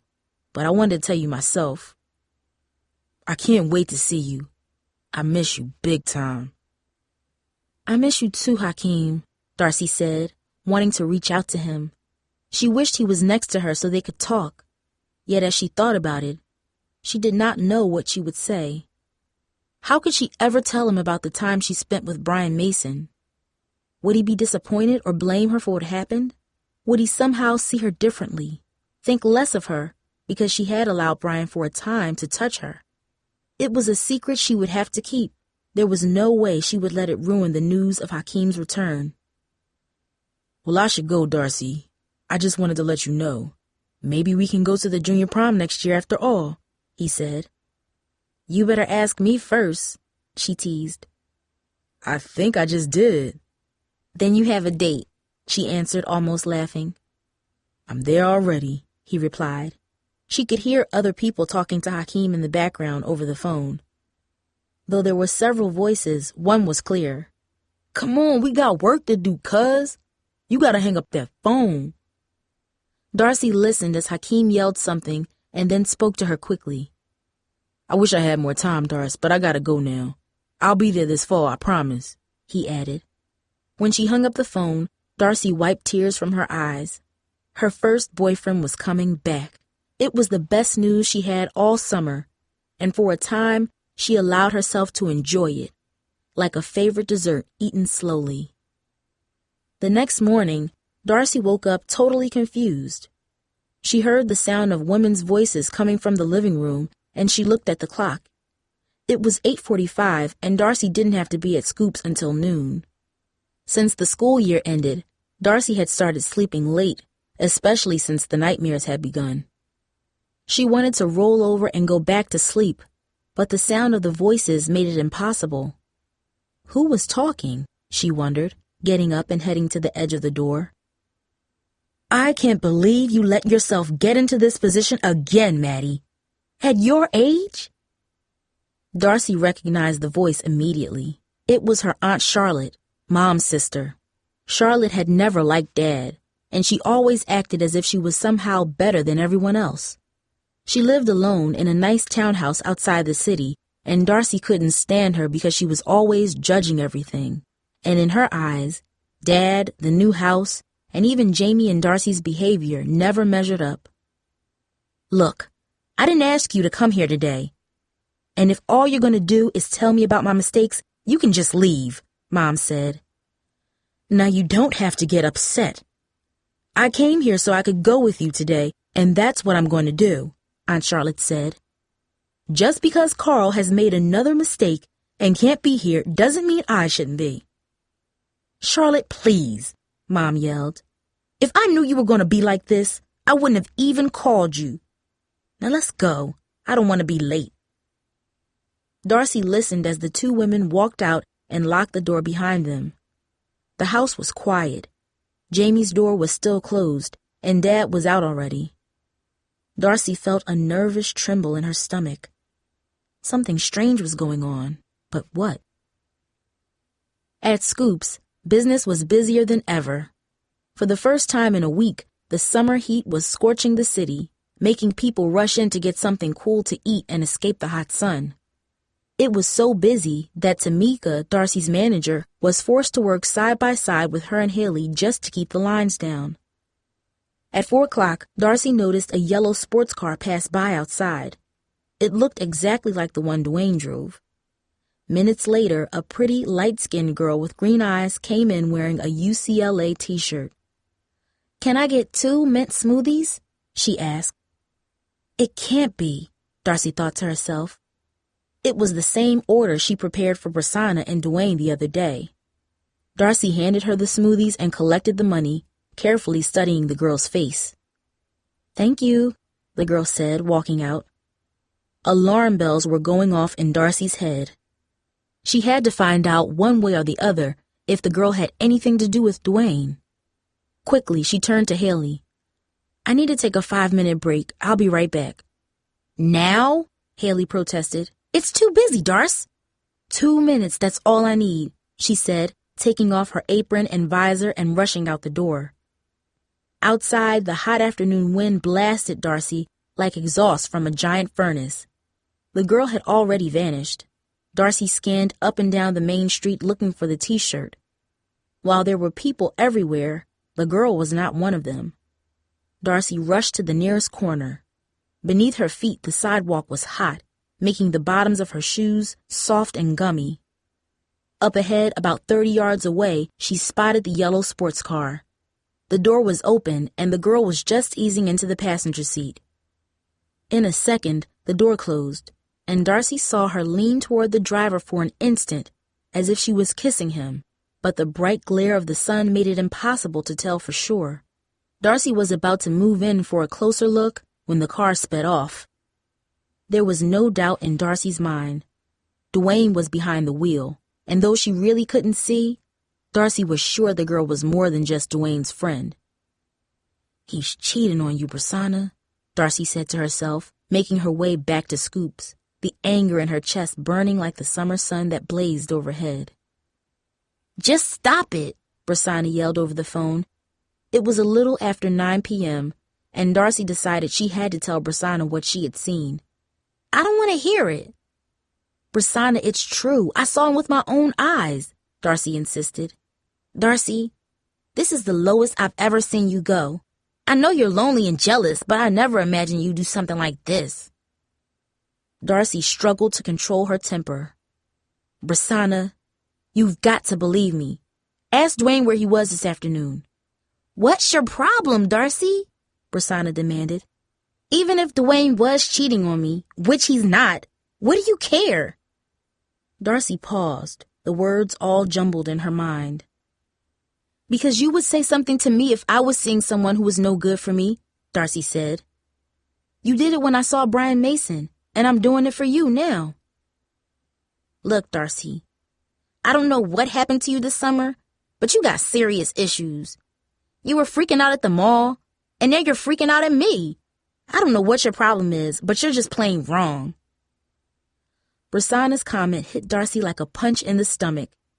It was bad enough that Prasanna wasn't listening to her, but what she said was worse. Darcy knew there was truth to Prasanna's words. There was something wrong with her, and it was affecting her sleep, her thinking, and her judgment. "Prasanna, I saw him in the car today. He was with some girl in a UCLA shirt. I'm telling you the truth." "Darcy, that was his cousin, okay? Dwayne was picking her up after class," Prasanna growled. "You got anything else you want to say?" Darcy felt a sinking feeling in her stomach as if she swallowed a brick. "His cousin?" she repeated. It still did not make sense. She was sure that the girl had kissed him. "Are you sure? I thought I saw—" "Darcy, just drop it," Prasanna yelled, cutting Darcy off. A second later, the phone went silent. Prasanna? Darcy asked, but she knew it was pointless. Prasanna had hung up on her. Without a second thought, Darcy called Tara. The two had not spoken in days. "I told you she wasn't going to listen," Tara said. "At least you know you did the right thing. You tried. That's more than most people would have done." "I don't know. I just have a bad feeling." "What else can you do? It don't take a genius to know that Dwayne is trouble. Cooper's about ready to quit his job, he's so fed up. I think that girl you saw was actually at the station today. Coop said Dwayne was showing off all day, bossing him around in front of some college girl. And from what Coop saw, those two ain't cousins. Not unless they're kissing cousins." "I knew it," Darcy exclaimed. "That boy only wants Prasanna for one thing, and she just doesn't see it." She could feel her pulse pounding in the side of her head. It was so loud she wondered if Tara could hear it over the phone. "Darce," Tara said, the tone of her voice shifting suddenly like the gears of a car. "You mind if I ask you something?" "No, Tara, what's up?" "You're taking all this business with Prasanna real personal. I mean, I know you two are friends, but it seems like there's something else going on." Tara spoke carefully, and Darcy could hear the sincerity in her voice. "Is everything all right with you?" Darcy took a deep breath. "What do you mean?" she said, trying to pretend as if she did not understand her friend's question. "Come on, Darce. We're tight. We've been hanging all year, and I know when something is bugging you. You ain't been yourself in weeks. You don't want to come out anymore, and you always seem down. And I know about your grandma, but this stuff with Prasanna is something else." Darcy knew Tara meant well, but she could not bring herself to say the words, and she wasn't even sure what they were. "Brian attacked me. He almost raped me. And now I have these bad dreams, and I don't feel safe anymore. Guys make me nervous." Everything she could think of sounded almost crazy. She felt as if she was making a big deal out of something that wasn't serious, that she should just keep the whole thing secret, just like Mom and Dad were doing about whatever was wrong with them. "You're acting like a baby," a voice said in her head. It was what Brian said when his hands were slipping under her shirt, tugging at her clothes. She knew the voice was wrong, but it had power. It made her feel embarrassed and guilty and unable to speak about what happened. Not even to Tara, the person she believed would never hurt her. "Tara, I just been busy, that's all. I've been working a lot of hours at Scoops, and I guess I've been kind of tired," Darcy said. She felt guilty for not telling Tara the full truth, but it was as if she had a hand on her throat preventing her from saying what had really been bothering her for so long. "Oh, but you're not too busy to go to the mall with Prasanna," Tara replied, raising her voice slightly. "I understand completely." "No, Tara, it's not like that. Whatever, Darcy. I was trying to help you, that's all. If you can't talk to me, that's your problem." Darcy could hear the hurt in Tara's voice. She couldn't believe what was happening around her. The secret with Brian was a kind of cancer, spreading its way into her closest friendships. She had to tell someone soon. Maybe now. "Look, Darcy, I gotta go," Tara said suddenly. "You still have time to come with us tomorrow for the July 4th cookout, right? Or are you going to be busy?" There was no way Darcy could open up to Tara now, not with the resentment she heard pushing through the phone at her. "I'll be there, Tara, definitely," she said. "All right, see you then." Chapter 7. Darcy looked around and realized she was in a dark room. She could see the brassy glint of a doorknob and reached for it, but it was locked. A candle burned on a small table in front of her, and then a wave of panic hit her as she recognized where she was. Brian Mason's apartment. She heard footsteps behind her. She knew it was him. "Leave me alone!" she yelled. "Shut up!" Brian hissed, his face suddenly only inches from hers. "You're acting like such a baby," he said, moving his body closer in the dim light. She knew he was going to try to touch her again. "Get away!" His hands grabbed her leg, and she twisted away, opening her eyes and waking up in her bedroom. It was July 4th, Independence Day, and Darcy sat up in her bed covered in a layer of sweat not caused by the heat already building in the summer morning. Suddenly, she heard knocking at her bedroom door. The sound startled her so much she jumped to her feet and balled her hands tightly into fists as if she were preparing for a fight. "You okay, Darcy? I thought I heard you talking." It was Jamie. "Yeah, I'm fine. Just a dream." "Can I come in?" Darcy opened the door to face her sister already dressed. "Man, you look like you haven't slept at all, and it's almost noon. Are you sick or something?" Jamie asked. "You never sleep this late." "No, I'm not sick," Darcy snapped, turning away so she didn't have to see her sister's concerned eyes. "I just had a long day yesterday and I was tired. I thought maybe you had what Mom has." "Huh?" "She was sick early this morning. I heard her in the bathroom throwing up. She even decided to stay home from work. But she's feeling better now. She's going to go to the cemetery to visit Grandma, and since you're not working today, I thought you might want to go with us." "I do," Darcy said without any hesitation. It was an idea that felt right, one that pushed away the memories of her nightmare like leaves before a strong gust of wind. Darcy had not been to the cemetery since Grandma's funeral. Passing the gray rows of headstones reminded Darcy of the day weeks ago when she stood with her friends and family and watched Grandma's coffin being lowered into the ground. The memory still brought tears to her eyes. Jamie walked next to her in silence while Mom led the way, carrying a tissue which she dabbed into the corners of her eyes from time to time. Birds flew overhead, chirping cheerfully in the trees over the great field of graves. "You know, Grandma would be happy to hear the birds," Jamie said. Mom sniffled slightly. Darcy nodded. Grandma's grave was more recent than most of those around it. The grass over her plot did not match the surrounding ground cover, and a thin line was visible in the turf where the earth had been dug, yet already new grass had begun to mend the scar in the soil. Flowers, old and new, were piled up against the flat slab of granite that bore Grandma's name, Annie Luella Duncan. "I planted these last week with your father," Mom said, pointing to several tiny purple flowering plants next to the plaque. "Grandma would like them." Darcy imagined her parents at the grave together, kneeling on the ground planting flowers. Though it was sad, the image comforted her, signaling that her parents weren't totally coming apart, even if they were having problems. "There's nothing more important in this world than family," Grandma had said shortly after Dad returned. "Even when they make mistakes, and they always will, Auntie Cake, you have to keep loving them back. That's what it's all about." Darcy wondered what Grandma would say if she knew what was happening in the house now. The awkward silence, the hushed conversations, the tension. And then there was Darcy's dark secret, which with each passing day seemed to seep like poison into every facet of her life. "I need help, Grandma," Darcy thought to herself, looking at the grave. Jamie and Mom seemed to say their own silent prayers.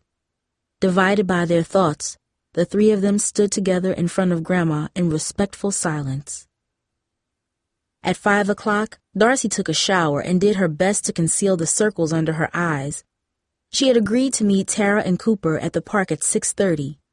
They would barbecue for a while, and once it got dark enough, they would grab a good spot to watch the fireworks. Darcy wished there was some way she could avoid going. She just wasn't in the mood to be out, even with Tara, but she had no excuses, and she knew Tara would be upset if she canceled. She had to go. "It'll be good for you," Tara had said. Darcy did not believe that at all. She hoped Tara would not decide to bring her cousin Troy to the cookout. The last thing Darcy wanted was to have a stranger following her around all night, even if he was Tara's cousin. Outside on the street, the air hung heavy and thick under the late afternoon sun. It was so hot, Darcy had originally decided to wear shorts and a tank top, but when she looked in the mirror, she decided to change. Her chest and round backside which never bothered her before, made her feel self-conscious. Hakeem had often told her that she had a great body, and his words used to make her feel attractive, but after Brian, she didn't want that kind of attention. It made her uncomfortable. She put on a loose-fitting t-shirt instead. Nearing the park, Darcy could smell the heavy, meaty aroma of hamburgers and hot dogs cooking on grills. Children's laughter mingled with the sound of classic hip-hop as she turned the corner and looked for Tara. Though it was still early, people of all ages had started gathering in the park, sitting in beach chairs or on towels. Others sat at card tables while family members grilled in the shade of the park's few tall trees. Some people were dancing playfully to the music, while others were just kicking back watching people. Police cars were positioned at each corner of the park, and officers were keeping an eye on people as they passed by. At the far side of the park, a crowd of shirtless teenage boys played a sweaty game of basketball, while some girls looked on. Darcy had been to the park on Tara's birthday early in the year, and she knew exactly where Tara would be. She spotted her nearly a block away, standing behind a smoky grill with a spatula in her hand. A dark-skinned guy, about 6 feet tall, stood next to her.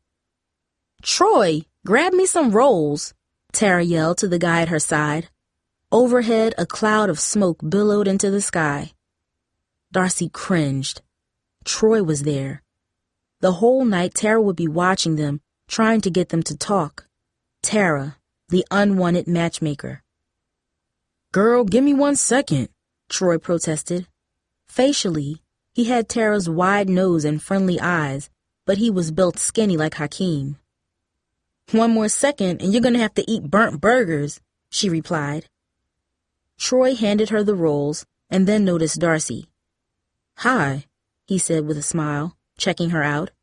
"You must be Darcy." "That's me," Darcy said, returning the smile to be polite. "And you must be Tara's cousin Troy." "Girl, it's about time," Tara exclaimed, taking a step away from the smoky grill. "Troy, this is my girl Darcy that I was telling you about. Why don't you get her something to eat?" Tara ordered. Troy smiled and shook his head. "What'll it be? Hamburger, hot dog, chicken, something to drink? We got all kinds of soda." "I'll take a hamburger and a grape soda," Darcy said. Before Troy could give Darcy the plate of food, Tara took it and handed him a spatula. "Here, you cook for a while," she instructed him. "I need to talk to my girl for a minute." Tara quickly stepped around the grill and pulled Darcy aside. "So, what do you think?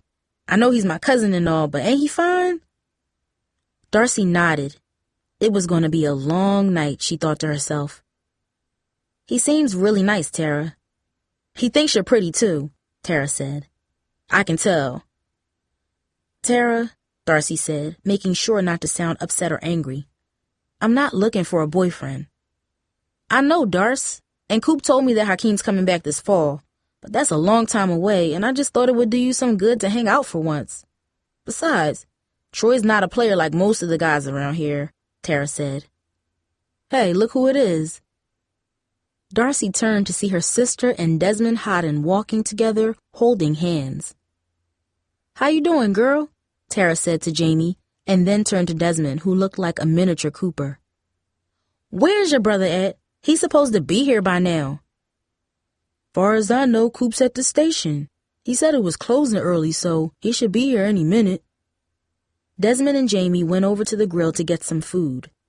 Darcy ate her hamburger and watched as Jamie clung to Desmond's arm. Several times he put his hand on the small of her back. Watching them, Darcy almost felt like a parent. "You know, it's their 1-month anniversary tonight. I remember when me and Coop were like that," Tara said. "Yeah, well, I just hope she knows what she's doing," Darcy said. "What do you mean by that?" "She's my little sister, Tara. I gotta look out for her. Last boyfriend she had hit her, and like you said, lots of guys are players, only looking for one thing," Darcy admitted, thinking of Brian. "Not Des. He ain't gonna hurt her, Darcy. He's good people. Besides, Coop watches every move he makes. Believe me, that boy knows better than to misbehave with Coop around." "Yeah, but where is Coop now?" Darcy said, watching Des and Jamie cuddling on a bench. Tara looked insulted, but she didn't say anything. Through the corner of her eye, Darcy saw a girl in a short skirt, sandals, sunglasses, and a tight shirt that left her stomach exposed. It was Brasana. Next to her was Duane. They were holding hands, too. "Tara, look who else is here," Darcy said, pointing at them. "Now there's a player," Tara said, watching them approach. "What does that girl think she's doing? I ain't never seen her trying so hard." Just like the day at Scoops, guys in the park turned to watch Brasana pass by. Darcy could not believe how much her friend had changed. The old Brasana would not allow a guy to tell her what clothes she should wear, especially not clothes that showed so much of her body. It wasn't Brasana's style. Yet what bothered Darcy more than the stares and the clothes was Brasana. Her face was blotchy, and she looked upset as if she had been crying. "She doesn't look happy," Darcy said, wondering what was wrong. "No, she doesn't," Tara agreed. "I bet I know who's responsible for that." Overhead, the sky was beginning to darken, and the crowd continued to build. More police cars gathered on the edge of the park, visible under the streetlights. Darcy recognized people from school around her, and then she noticed someone weaving through the crowd, moving rapidly in her direction. It was Cooper, but the smile always on his face was missing. "Where you been? The fireworks are almost starting." "If I see Duane not here, I'm gonna bust him. I don't care how many cops are in this park," Cooper fumed.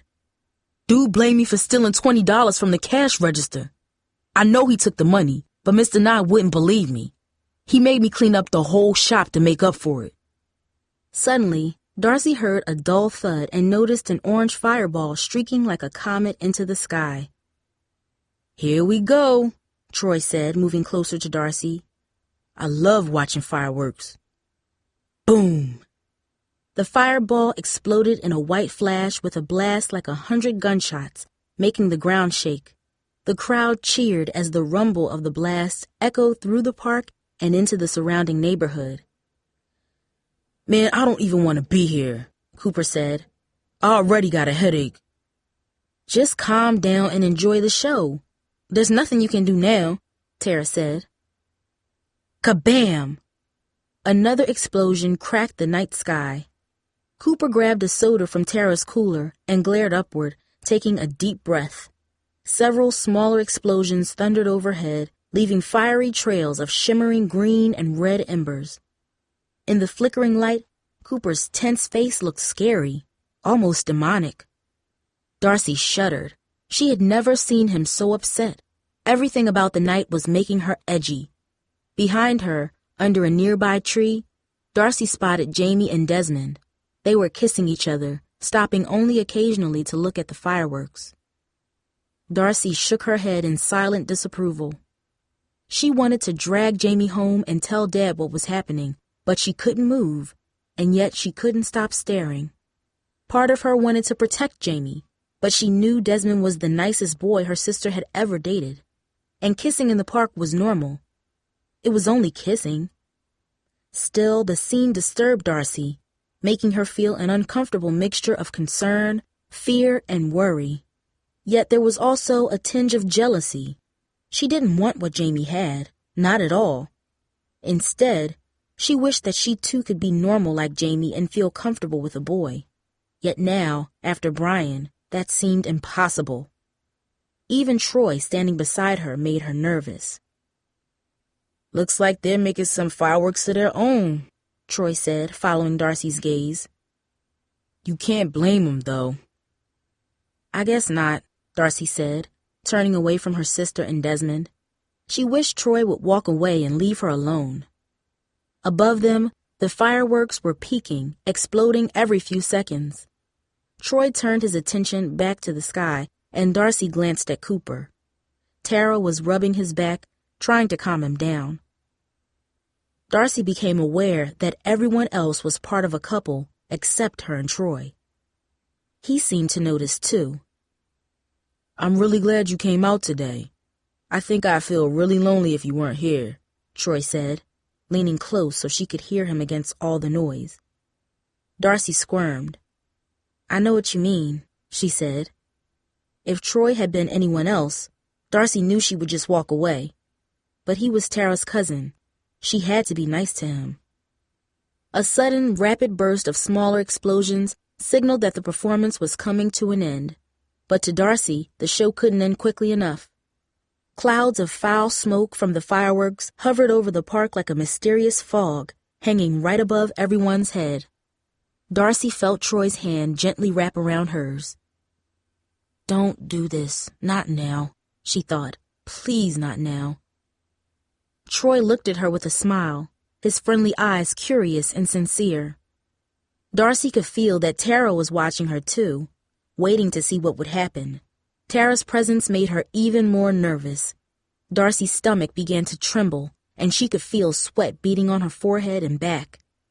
Every instinct in her body told her to act. "Run away," it said. "Get away now." Another impulse, just as strong, urged her to yank away her hand and slap him. "Who said you could touch me?" it demanded. It was as if Troy had suddenly disappeared and Brian Mason had taken his place.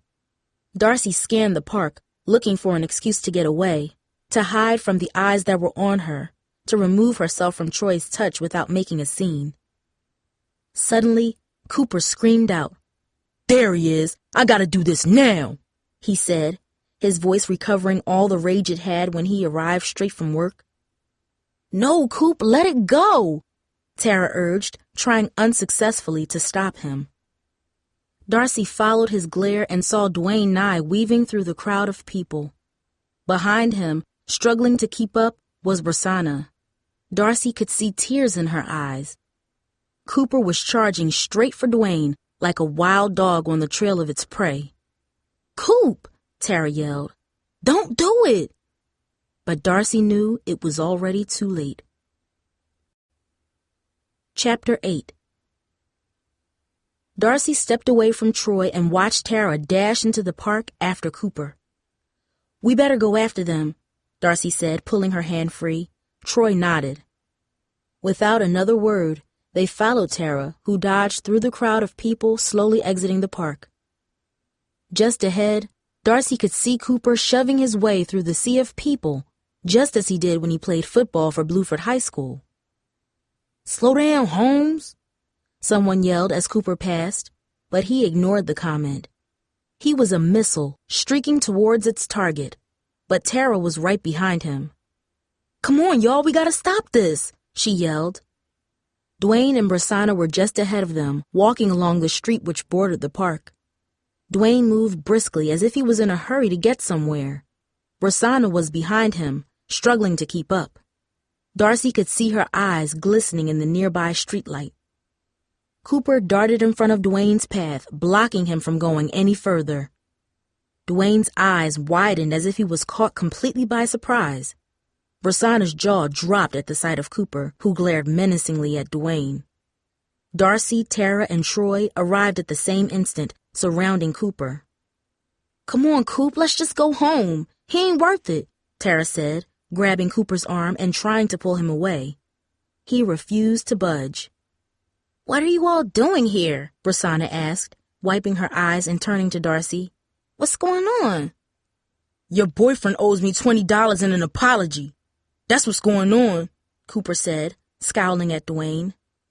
"Man, you just ain't smart, are you? No wonder you're gonna spend your whole life working at a garage in the hood," Dwayne said. "I don't owe you jack, and if you keep this up, I'll make sure you lose your job along with that $20 you're looking for," he added. "Come on, Rosanna." Cooper stepped closer, but Tara jumped in front of him, turning to Dwayne with an anger Darcy had never seen before.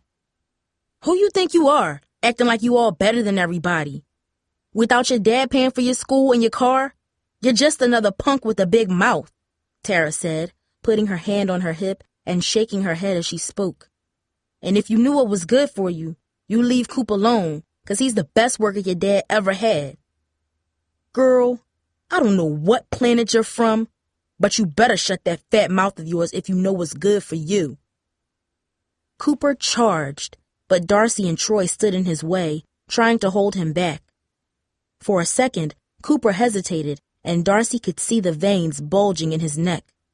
It looked as if he would explode just like the fireworks a few minutes before. Troy had his hands on Cooper's chest, trying to keep him from moving forward. "He's just a punk, Coop. He ain't worth getting in trouble over," Troy said. "Yeah, I guess you're right," Cooper said, turning around as if he was walking away. Troy and Darcy stood back as he took several steps. "Let's go, Coop," Tara said, seeming relieved.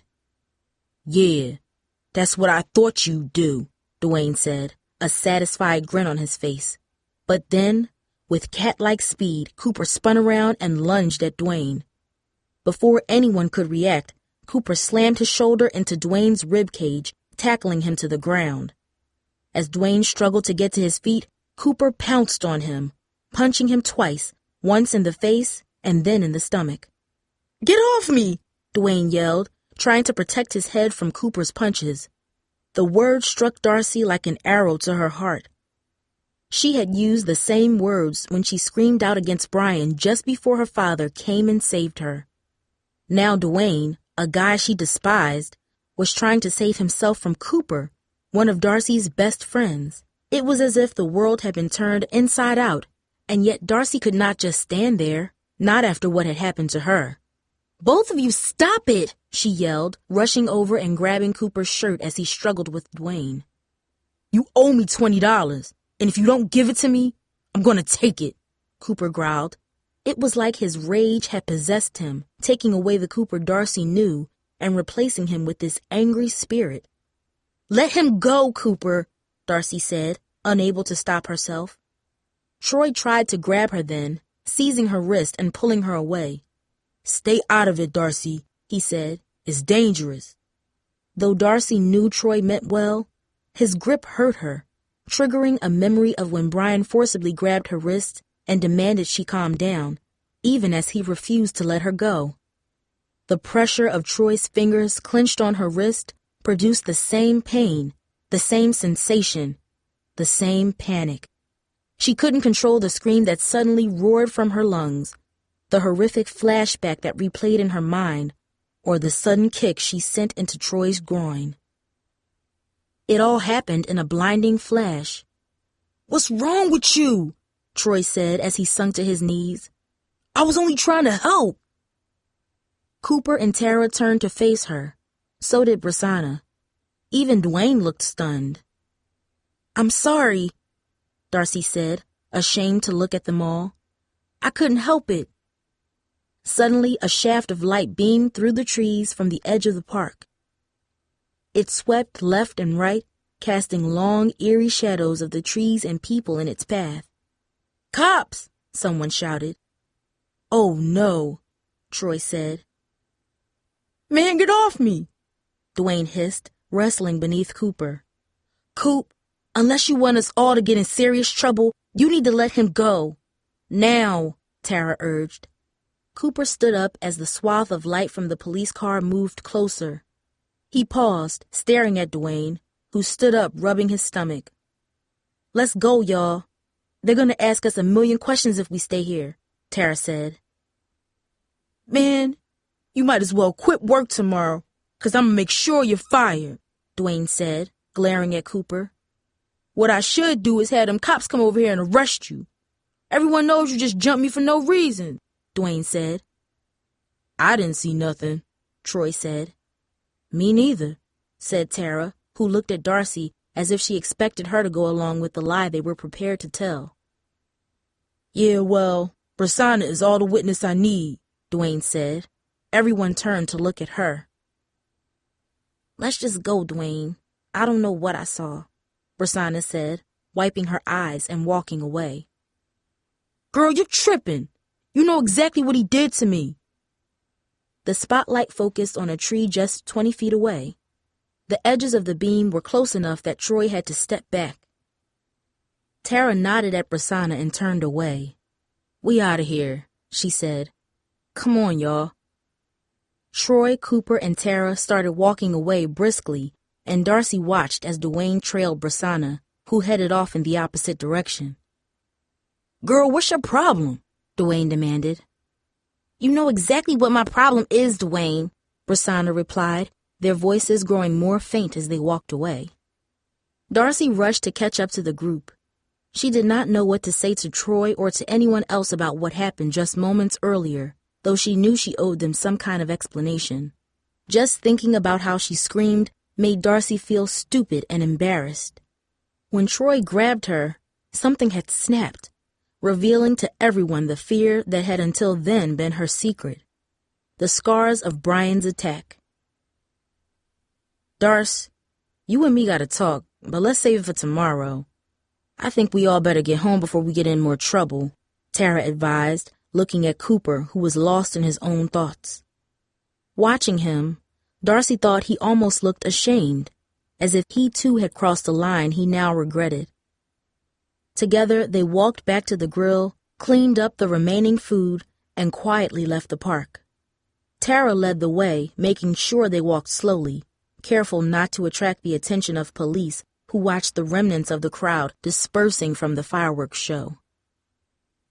Once the last of the police cars was behind them, everyone sighed, and Darcy turned to Troy, who had kept his distance from her during the entire walk. I'm sorry, Troy. It was an accident, Darcy said, trying her best to look at him. Whatever, he said bitterly. In silence, they crossed several blocks and made their way through the neighborhood to Cooper's old pickup truck. Without a word, Troy jumped in the back, while Tara and Darcy sat inside with Cooper. Well, at least we didn't get busted, Cooper said as he started the truck. Amen to that, Tara added. Minutes later, the noisy pickup lumbered to a stop outside Darcy's house. Darcy spotted her sister and Desmond sitting on the front step, holding hands. Look at them two lovebirds. They must have walked home. I'm glad their evening was better than ours, Tara said.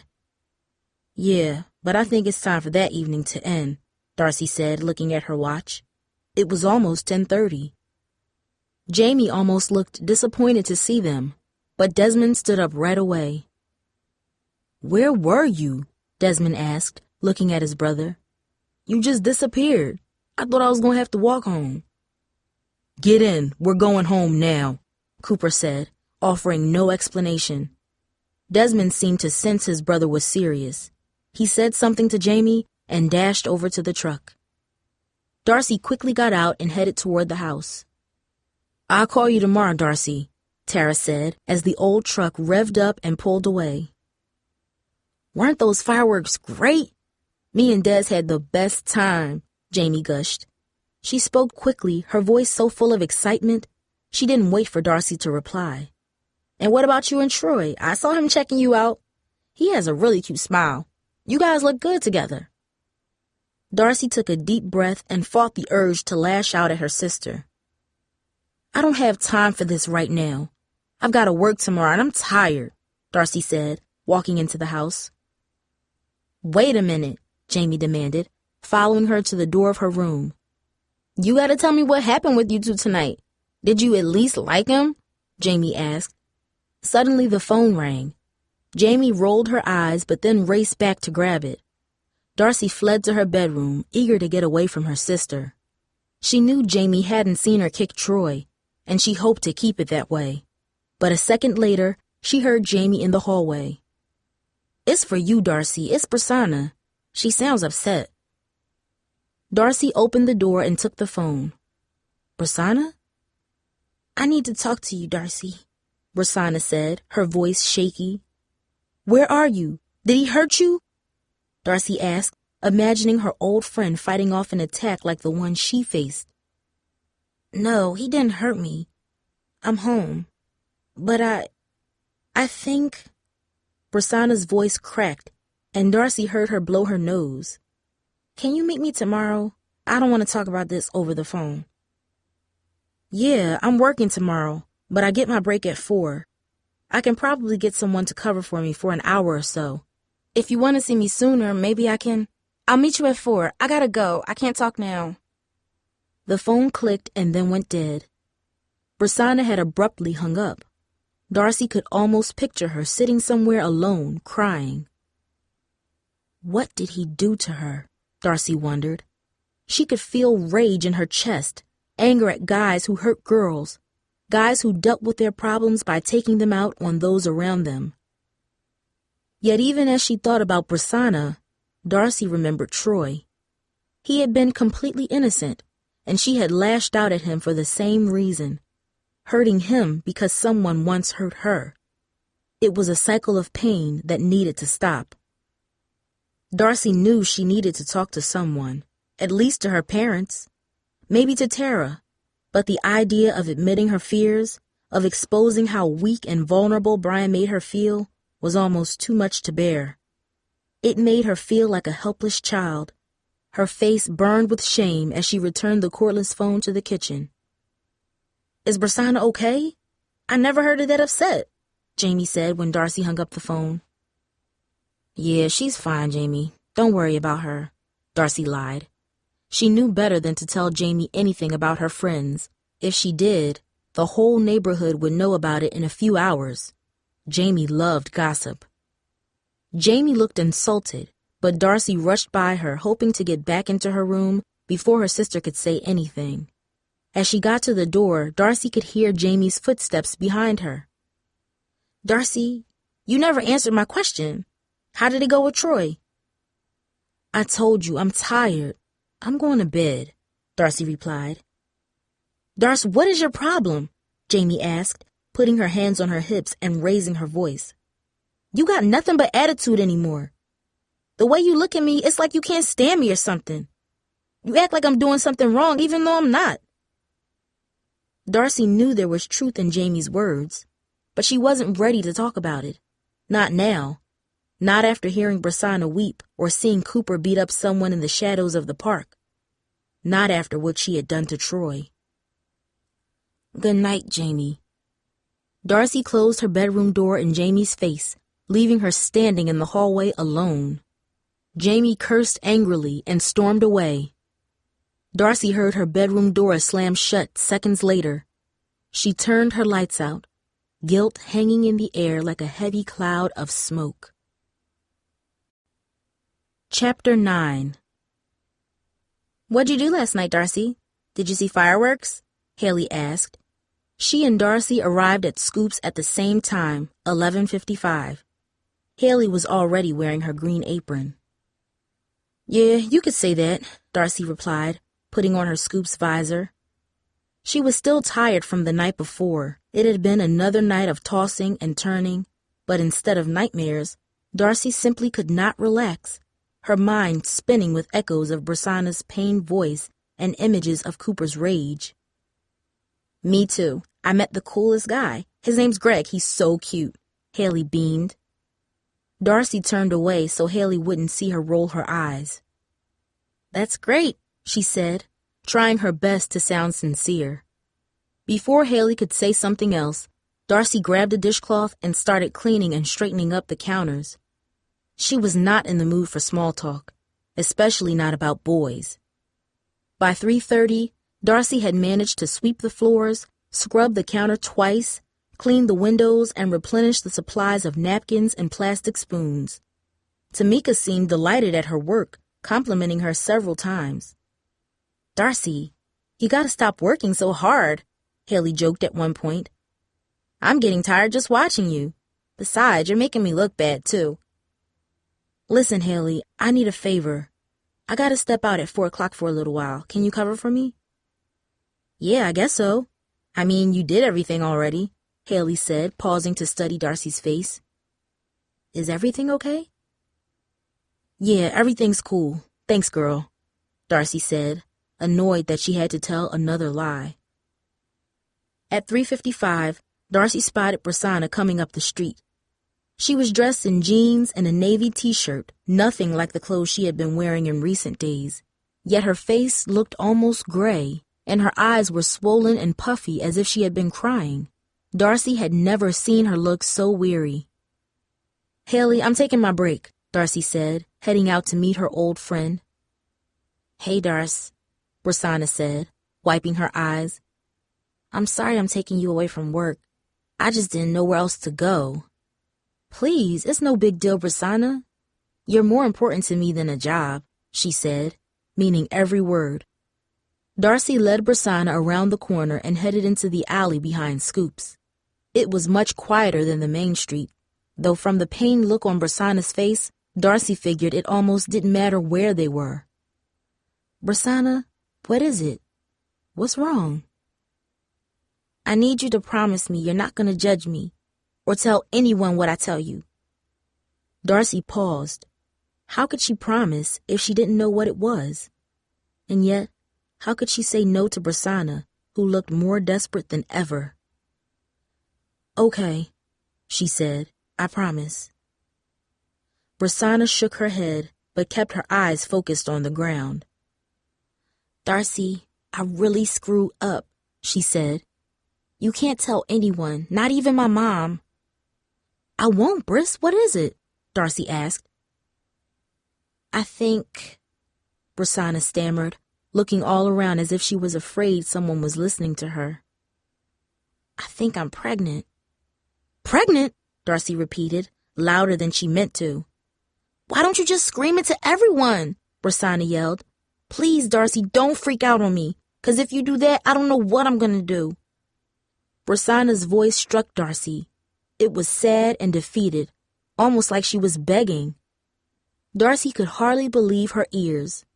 Brasana Meeks was one of the best students at Bluford. She and Darcy had practically grown up together. They used to talk about the girls at school who got pregnant and dropped out. Brasana had even insulted them from time to time. She was the last person Darcy ever imagined getting pregnant. I'm sorry, Darcy said, putting her hand on Brasana's shoulder. Are you sure? My period is 4 days late. That's never happened before, Brasana said, beginning to sob. I just don't know what to do. Did you tell your parents? No, there's no way I can tell them, Darcy. They'll kill me. I'm supposed to go to college in 2 years, Darcy. I can't be pregnant. Could you imagine what everyone will say about me if people at Bluford find out? I'm going to have to quit school. I just can't deal with it, Darcy. I can't, Brasana said, her voice cracking into sobs. Darcy put her arms around her. Just calm down, Brasana. We'll get through this. Maybe you're not pregnant, she said, stroking Brasana's head.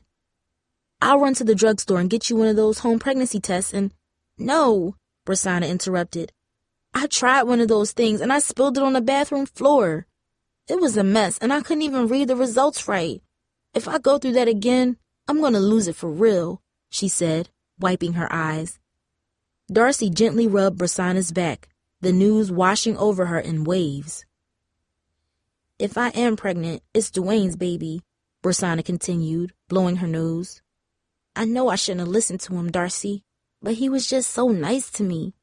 He made me feel so special. And when he told me he loved me, I made myself believe him. The whole thing was over for him in a few minutes. But look at me. Did you talk to him about it? Yeah, I talked to him. Know what he said to me? Ain't mine. I don't even want to hear it. I was like, but Dwayne, you're the only person I was ever with like that. He said it wasn't his problem. It's like you tried to tell me. He's a player. He just wanted one thing, and he got it. I know he was cheating on me, too. Enough about him. That boy's a dog, Darcy replied, angry for Brasana. Though she didn't say it, Darcy knew how Brasana had been fooled. Brian had almost done the same thing to her, telling her just what she wanted to hear. That she wasn't alone, that she was attractive, desirable, special, and loved. After the attack, Darcy had learned that Brian already had a child, something he had kept hidden from her when they were together. What am I going to do, Darcy? I'm in so much trouble. Darcy tried to think of an easy answer to give Brasana, but nothing came to her. Of course, they would have to figure out if Brasana was pregnant, but how? They couldn't just go to the doctor, not without a parent. They were both under 18. We have to tell your parents. No, Darcy, don't make me do that. We gotta tell someone so we can get to the doctor and figure out if you really are pregnant, Darcy insisted. Suddenly, an idea struck her. Tara. She worked at the community center. That's where the clinic was. Even though the two weren't friends, Darcy figured Tara could at least point her in the right direction. I think I should tell Tara. She works at the Brown Street Community Center. She could tell us what to do. No, Brasana protested. I don't want Tara thinking I'm some kind of slut or something. That girl already hates me. She'll tell all of Bluford about how I got knocked up. Brasana, you got Tara all wrong. She's not like that. There isn't anyone I would trust more with this. Brasana shook her head, looking totally defeated, as if the idea of telling Tara was something she could not bear. I can't do this, Darcy. I can't have you tell her. Look, just let me talk to her and see what she says. I won't even tell her it's you. For now, just go home and relax. When I get home from work tonight, I'll call her. Then I'll call you. Don't do anything until you hear from me. Are you sure? Brasana asked, her eyes glistening in the late afternoon sun. I'm gonna trust you, because I don't know what else to do. I really don't. You can trust me, Briss. I got your back, Darcy said, giving her another hug. You're not alone in this. You hear me? Brasana nodded, her tears falling quietly onto the hot sidewalk. For the rest of the day at Scoops, Darcy could not shake her conversation with Brasana. It was like an earthquake had happened in her mind, forever shifting her entire world. Brasana thinks she's pregnant. The words, so simple yet so strong, stole away their childhood, erasing it completely. They were not kids anymore, even though they were still in school and Darcy was sure Brasana still had her favorite stuffed animal, a soft teddy bear, in her room. Darcy imagined Brasana clutching it in fear, looking for some comfort against the real world, a place where kids have kids, where boys lie, where stupid decisions can change an entire life, or make a new one. I'm with you, Brasana, Darcy whispered, thinking of Dwayne and Brian. Just their names made her angry, two boys who seemed not to care who they hurt. Darcy wished they were just part of a nightmare, like ghosts or vampires, things unreal, yet they were real. Guys like them were everywhere. But then there were good guys. Hakeem was one of them, so was Cooper. Maybe even Troy was, though Darcy wasn't ready to give him a chance. Someday, when you're older, you'll find yourself a good man, Angel Cake. Believe me, they're out there. But don't rush. When you're ready, years from now, you'll find one and settle down. You'll see, Grandma had once said.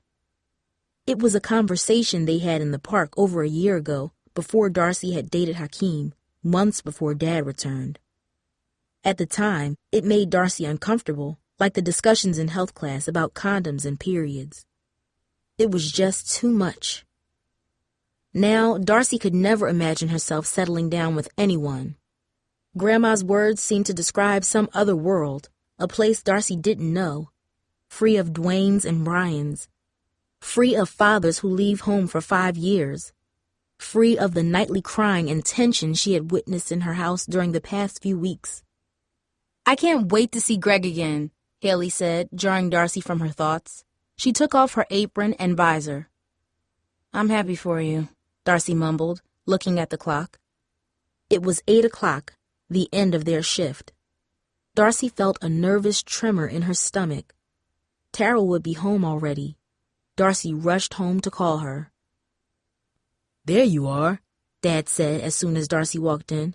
We've been waiting for you. Huh? Darcy asked, watching her father walk into the small dining room next to the kitchen. The house was filled with the aroma of fresh-baked chicken.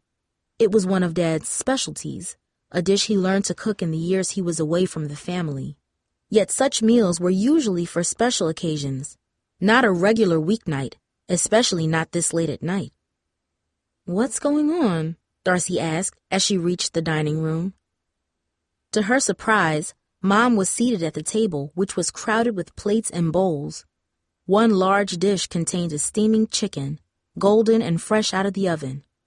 There was even a candle in the center of the table. Jamie was next to Mom, a puzzled look on her face. What do you mean, what's going on? We're having a family dinner, Dad explained, pulling her chair out formally. Have a seat.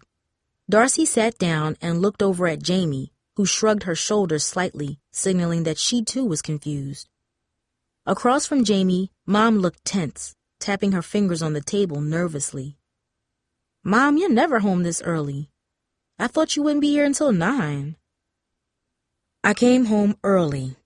Your father and I wanted to talk to you both, Mom said, looking at Dad as if she wanted him to confirm what she was saying. Darcy felt her pulse begin to race. There was no way she could talk to Mom about Prasanna now. Not with Jamie and Dad listening. But worse, something serious was happening. It was the only reason Mom would come home from work early. Even Jamie seemed to sense something important was going on. Darcy could feel Jamie's leg bouncing nervously under the table. It was something she always did when she was tense. Jamie's eyes were on Dad, who glanced at everyone as if he was preparing to make a speech. Go ahead, Carl. Tell them, Mom said. We've waited long enough. Darcy braced for the worst.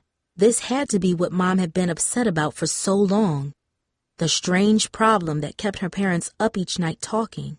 The mysterious secret that until now had left her mother crying and her father unable to talk.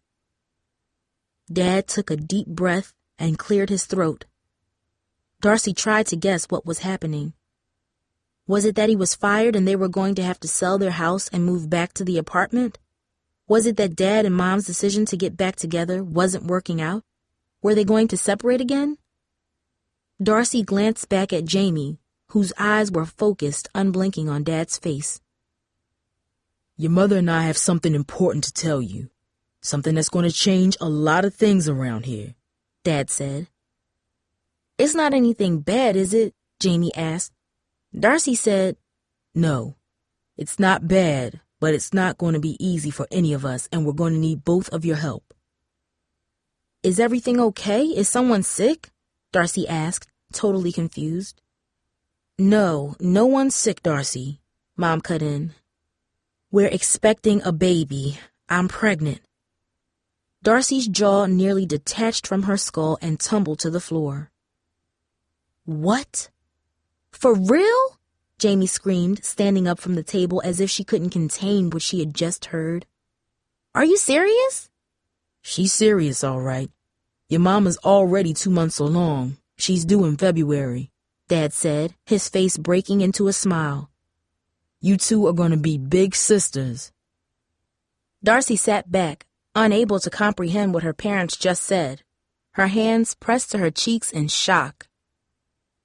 Are you all right, Darcy? Mom asked. Darcy's mind spun at the news, the secret that had been hidden from her, one that made her worry for weeks.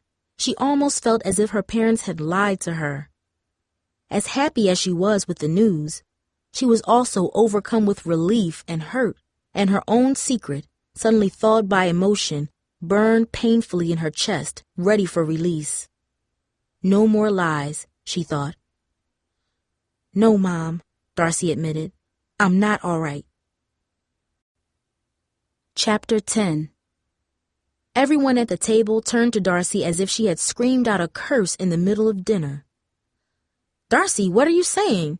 Jamie asked. I'm saying I'm not all right, Darcy repeated, her hands beginning to tremble.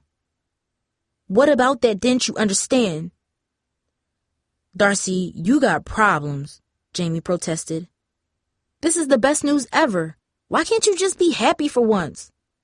Darcy shook off the tears that threatened to well in her eyes. You just don't get it, Jamie. You never do. Darcy, what's wrong? Dad asked. I thought you'd be thrilled at the news. I am, Dad, but you guys shouldn't have kept this from us. Not for this long, Darcy said, wiping her eyes. For weeks you've been walking around like something was wrong. And whenever I asked you about it, you said it was nothing. You guys were lying, and I could see it in your eyes, Darcy admitted.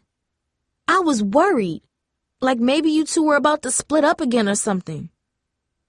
Jamie turned away, unable to hold Darcy's gaze. I'm sorry, baby. Mom said, reaching across and grabbing Darcy's hand. But I'm not young anymore, and lots of things can go wrong. We were waiting to see what the doctor said, and to be honest, it was a big decision for your father and me.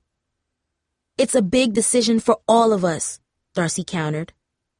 Before Grandma died, we used to talk about everything. Even though things were tough, we were a family. Now you never talk to us. It's like we're strangers in this house. You don't even ask me what I'm doing anymore. Instead, you're always too tired or stressed, or I don't know what, Darcy said, frustrated at her own words. She didn't want to accuse her parents or push them away. She just wanted them closer, yet she couldn't bring herself to ask. A tear rolled down along her cheek. Darcy's mother nodded, getting up from the table and walking over to Darcy. "Oh, baby, I am so sorry," she said, putting her arm on Darcy's shoulder. "We didn't know what we were putting you through. I know things have been rough around here since Mama passed away, but believe me, there is nothing more important to your father and me than you two, and that's never going to change, you hear me?" Darcy looked up into her mother's eyes. She was surprised to see tears in them. Dad was next to her and Jamie next to him. They were all staring at her with concern and love. Darcy's heart ached for them, for her deceased grandmother, for the family they once were and could still be. She wiped her eyes. "Jamie's right about me," Darcy said, turning away from their intense gaze. "I do have problems." "I didn't mean it, Darcy," Jamie said. "I'm sorry." "But you were right." "What are you saying, Darcy? There's nothing wrong with you." "No, Dad, there is." "Baby, tell us what you mean," Mom said. Darcy shook her head, no longer able to hide her own dark secret, her fears. "Something happened to me that day." Darcy paused, angry at how vulnerable and crazy she sounded. "That day I was attacked by Brian." Dad's forehead creased with concern, and he kneeled down next to her. Jamie looked stunned, as if someone had slapped her in the face. "I'm just not the same, Mom. I can't sleep. I get nervous when I'm around guys. I'm scared all the time. So scared," she said, a great tide shifting in her chest. "I don't know what to do." "Why didn't you tell us about this?" "I guess I wanted to keep it a secret. You guys seem so stressed all the time. I just didn't want to make things worse for you, but I can't hide it anymore," Darcy admitted, beginning to sob. "I need help, Mom," she said, tears flowing freely from her eyes. "I need help." Darcy felt Mom's arms wrap around her tightly, and she closed her eyes. It was as if she was a child again, safe in Grandma's arms. "We're going to get you the help you need, baby," her mother said. "I know some good counselors at the clinic and the hospital. Everything's going to be all right, I promise you." For a time, Darcy sobbed as the stress and worry in her mind gradually gave way to relief, and the night's news slowly began to sink in. "I can't believe you're having a baby," Darcy said, looking up at her parents. "We really are a family, aren't we?" "Yes, we are, and we're about to get bigger," Dad said. "I wish Grandma was here," Jamie said. "This would make her so happy." "I know, Jamie, but don't worry. I told Grandma all about this before she died. She knew before your father did," Mom said with a smile. "You know what she said? 'I always imagined you with 3 kids, Maddie. Now I know why.'" Weary after the family dinner, Darcy took the cordless phone, went into her room, and dialed Tara's number. "Hello?" "Tara, it's me. I need to talk to you," Darcy said. "Girl, it's about time. I've been meaning to call you, but I just got off the phone with Coop. Turns out old Larry Nye didn't fire him. So many workers complained about Dwayne that his dad decided to kick him out of the garage. I guess it's true. What goes around comes around," Tara said. "That's cool. Darcy said nervously, trying to find the right way to say what was really on her mind. Darce, what's going on? Tara asked. I ain't never seen you as upset as you were last night. You got me worrying over here. Tara, I have a lot of explaining to do, Darcy said, taking a deep breath. I'm so sorry for what happened with Troy, and for acting so weird lately. I never told you this, but something happened to me after Hakeem left. Without holding anything back, Darcy recounted the whole story about Brian Mason from the moment they met to the time he attacked her. Before Tara could even respond, Darcy explained how the attack changed her, leaving her edgy, unable to rest. She then told her about the panic attack and the episode in the park with Troy. I just couldn't control it, the way he grabbed me. Oh, Darce, why didn't you say something to me, girl? I knew something was eating at you, that you were unhappy. I could see it on your face as plain as day. Honestly, I was getting scared, Tara said. I didn't want you to know. I guess I was afraid of what you'd think. Girl, I understand that, but I'm your friend. You shouldn't keep secrets from the people that care about you. We're just here to help. That's why God made us friends and put us in this crazy world together, Tara said, her words strong and pure, as if they came straight from her heart. Besides, I know some real good people where I work that help girls all the time who are dealing with stuff like this. Whenever you're ready, let me know. Counselors are there all the time, every day. I'll even go with you if you want. Are you serious? Of course I am. What kind of friend would I be if I didn't? Tara, you're the best, Darcy said, suddenly feeling relieved as if Tara had just taken a great weight off her shoulders. I know. That's what Coop says all the time, she said with a laugh. Darcy sighed, grateful Tara was in her life. She had become more than just a friend. She was like another sister. But then Darcy thought of Brasana and how not far away she was home, waiting for a phone call, looking for help from a friend, hoping for an answer from Darcy. There's something else I gotta ask you. Shoot, girl, I'm listening. A friend of mine thinks she might be pregnant. She doesn't know where to go, and she made me promise not to tell anyone. Tara suddenly got quiet, and Darcy knew what she was thinking. Of course Tara would figure it out. Who else could it be? But at least Darcy had followed Brasana's wishes, keeping her name hidden. Tara would understand that. Is she okay, Darce? Tara asked, her voice filled with concern. She needs to find out. She's upset. Tell her to go to the clinic and see Dr. Stiles. If you go in early, you should be able to see her. She's the one all the teenage girls go to. She'll be in tomorrow, Tara said. Darcy, if the test is positive, they're going to have to contact her parents. After a brief talk on the phone, Darcy convinced Brasana to meet her in front of the Brown Street Community Center at 8:30 a.m. I'll be there with you every step of the way, I promise, Darcy said, until Brasana reluctantly agreed to go. Out on the clear street, the air was cool and clear, but the morning sun had already glowed overhead with yellow fire. In a few hours, it would be a hot summer day. Darcy could feel it. For a second, as she made her way to the clinic, Darcy wondered if Brasana would even show up, but then she spotted her walking down the street, her eyes dark and stormy. I'm scared. What if I'm pregnant, Darcy? What am I going to do?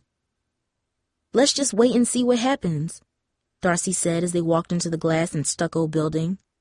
The main hallway led to a corridor lined with door labels that made Darcy cringe. Family Planning Office, Rape and Abuse Crisis Center, Counseling and Psychological Services Office. The signs made her tremble, reminding her of her own demons and the counseling she would need for herself. But that would happen another day. At the end of the hall, Darcy spotted the sign she wanted, Medical Clinic. This way, she said, guiding Brasana gently, her hand on her back. They stepped into a waiting room with a gray tile floor and muted pink walls. Against the far side of the room was a row of plastic chairs and a table full of magazines. A small TV was bolted overhead in the far corner of the room. It was tuned to a morning talk show that Darcy didn't recognize. Straight ahead was a receptionist in a white shirt holding a clipboard. "Can I help you?" "Yeah, we're here to see Dr. Stiles," Darcy said. She could feel Brasana shaking. "Are you sisters? Is one of you over 18? The woman asked. "No, we're friends. I'm 16 and I'm afraid I'm pregnant," Brasana said, her voice shaky and rough.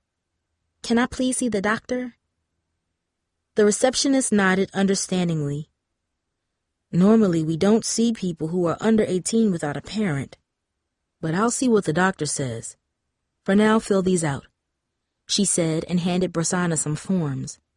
Darcy led Brasana to a seat and helped her complete the paperwork and return the sheets to the receptionist. "I'm so glad you're here with me, Darcy. I don't know what I'd do without you." "It's okay, Brasana. I'll probably be coming back here soon myself," Darcy admitted. "What do you mean?" Darcy told Brasana about Brian and the attack and how she planned to get help at the center. It was the third time she had repeated the story, but already it had less of a grip on her, as if each time she told it, she healed a little bit. "You were the only one who warned me about Brian. You tried to help, and I never listened. I'm just returning the favor," Darcy said. "Oh, Darcy," Brasana said, stunned at the news. "I'm so sorry that happened to you." "It's okay," Darcy replied, swallowing her own emotions. "Brasana Meeks," a firm voice said, breaking their conversation. A young, dark-skinned woman with braids pulled tight behind her head stood over them with a warm smile. "I'm Dr. Stiles. Can you come with me?" "Sure. Can I bring my friend?" "Absolutely," she said, leading them back into a small examination room. The room was lined with medical posters. One of them was titled Female Reproductive System and looked like something out of Darcy's health class textbooks from 8th grade.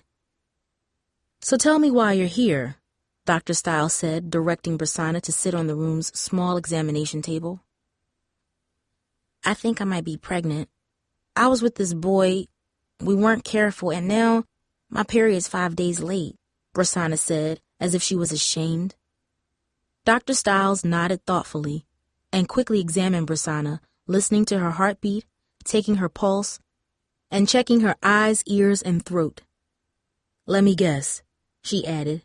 "Your parents don't know, and the boy doesn't want anything to do with it." Brasana nodded, wiping her eyes. "Well, you're not alone, and you came to the right place, which is one good thing. Another good thing is that you seem completely healthy. Now, the pregnancy test is painless and easy. You'll know in a few minutes. The hard part will be if you're pregnant, but let's do the test first. I need you to go in the bathroom and urinate in this," the doctor said, holding out a small plastic cup.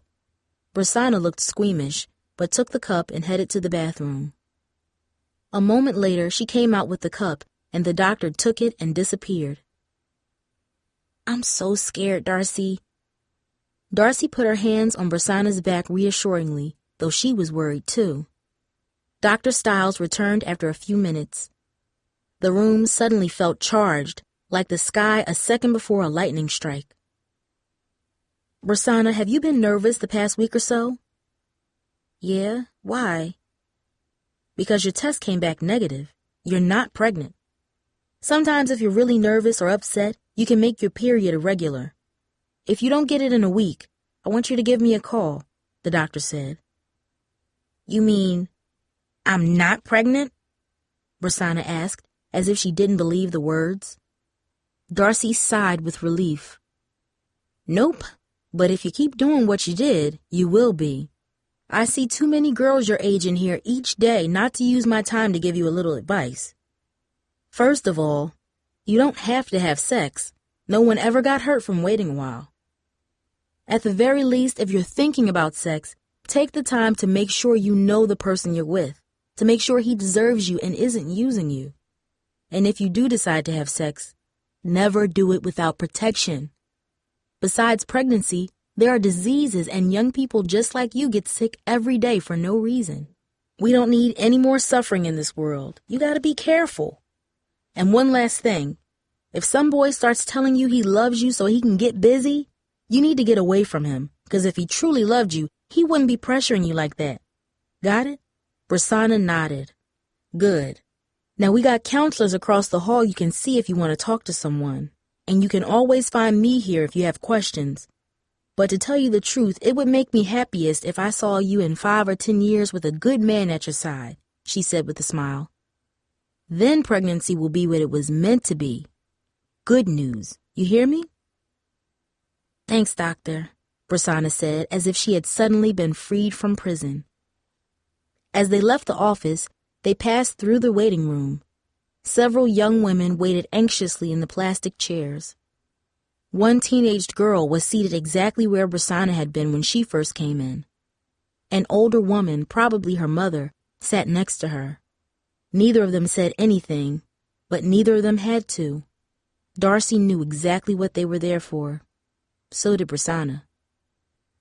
Not every test comes out like mine, does it? Prasanna said knowingly as they left the office. No, it doesn't, Darcy replied, noticing a second hallway leading to the side of the building. A sign overhead read, Little Learning Spot Community Daycare Center. Use entrance at rear of building. That's where Tara works. I should stop and see her, Darcy said. You can wait here if you want. Prasanna paused for a second. No, I should thank her. I know she figured it out. She's not stupid. Darcy smiled. Another secret was being washed away. Good, let's go. Together, Darcy and Prasanna walked around the outside of the building. As they turned toward the back entrance, Darcy heard the laughter and cheerful screams of children. Up ahead, a metal fence surrounded a small playground full of little kids. Several adults were watching them play. Darcy spotted Tara immediately. She was leaning over, playing with a little boy next to a sandbox. He looked to be about 3 years old, Darcy thought. The boy was holding a plastic shovel, using it to build a little hill. Tara tended to him carefully, asking him questions and making sure he wasn't getting too dirty. Darcy didn't want to disturb her, but then Tara saw them through the corner of her eye. Give me 1 second, JJ. I'll be right back, Tara said, walking over to greet them. She looked back and forth as if she was trying to figure out what to say. Everything's okay, Tara, Darcy said, careful not to reveal too much, just in case Prasanna wasn't ready. The test was negative, Prasanna said, looking straight at Tara, a person who had once been her enemy. It's the first test that I've ever failed, but I'm not complaining. Amen to that, Tara said. I love kids, but when 5 o'clock comes, I'm ready to leave. When you're a mom, the job is 24/7. No time off. Not unless you got lots of help. I don't know if I'm ever going to be ready for that. Me neither, Prasanna agreed.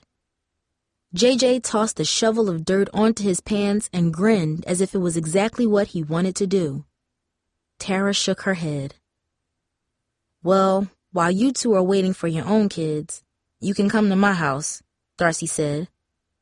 Prasanna and Tara looked at her and then looked at each other in confusion. Darcy, what are you talking about? Prasanna asked. My mom's pregnant, and in February there's going to be another member of the Wills family. You two can help babysit. Tara and Prasanna's jaws dropped, and both girls hugged Darcy.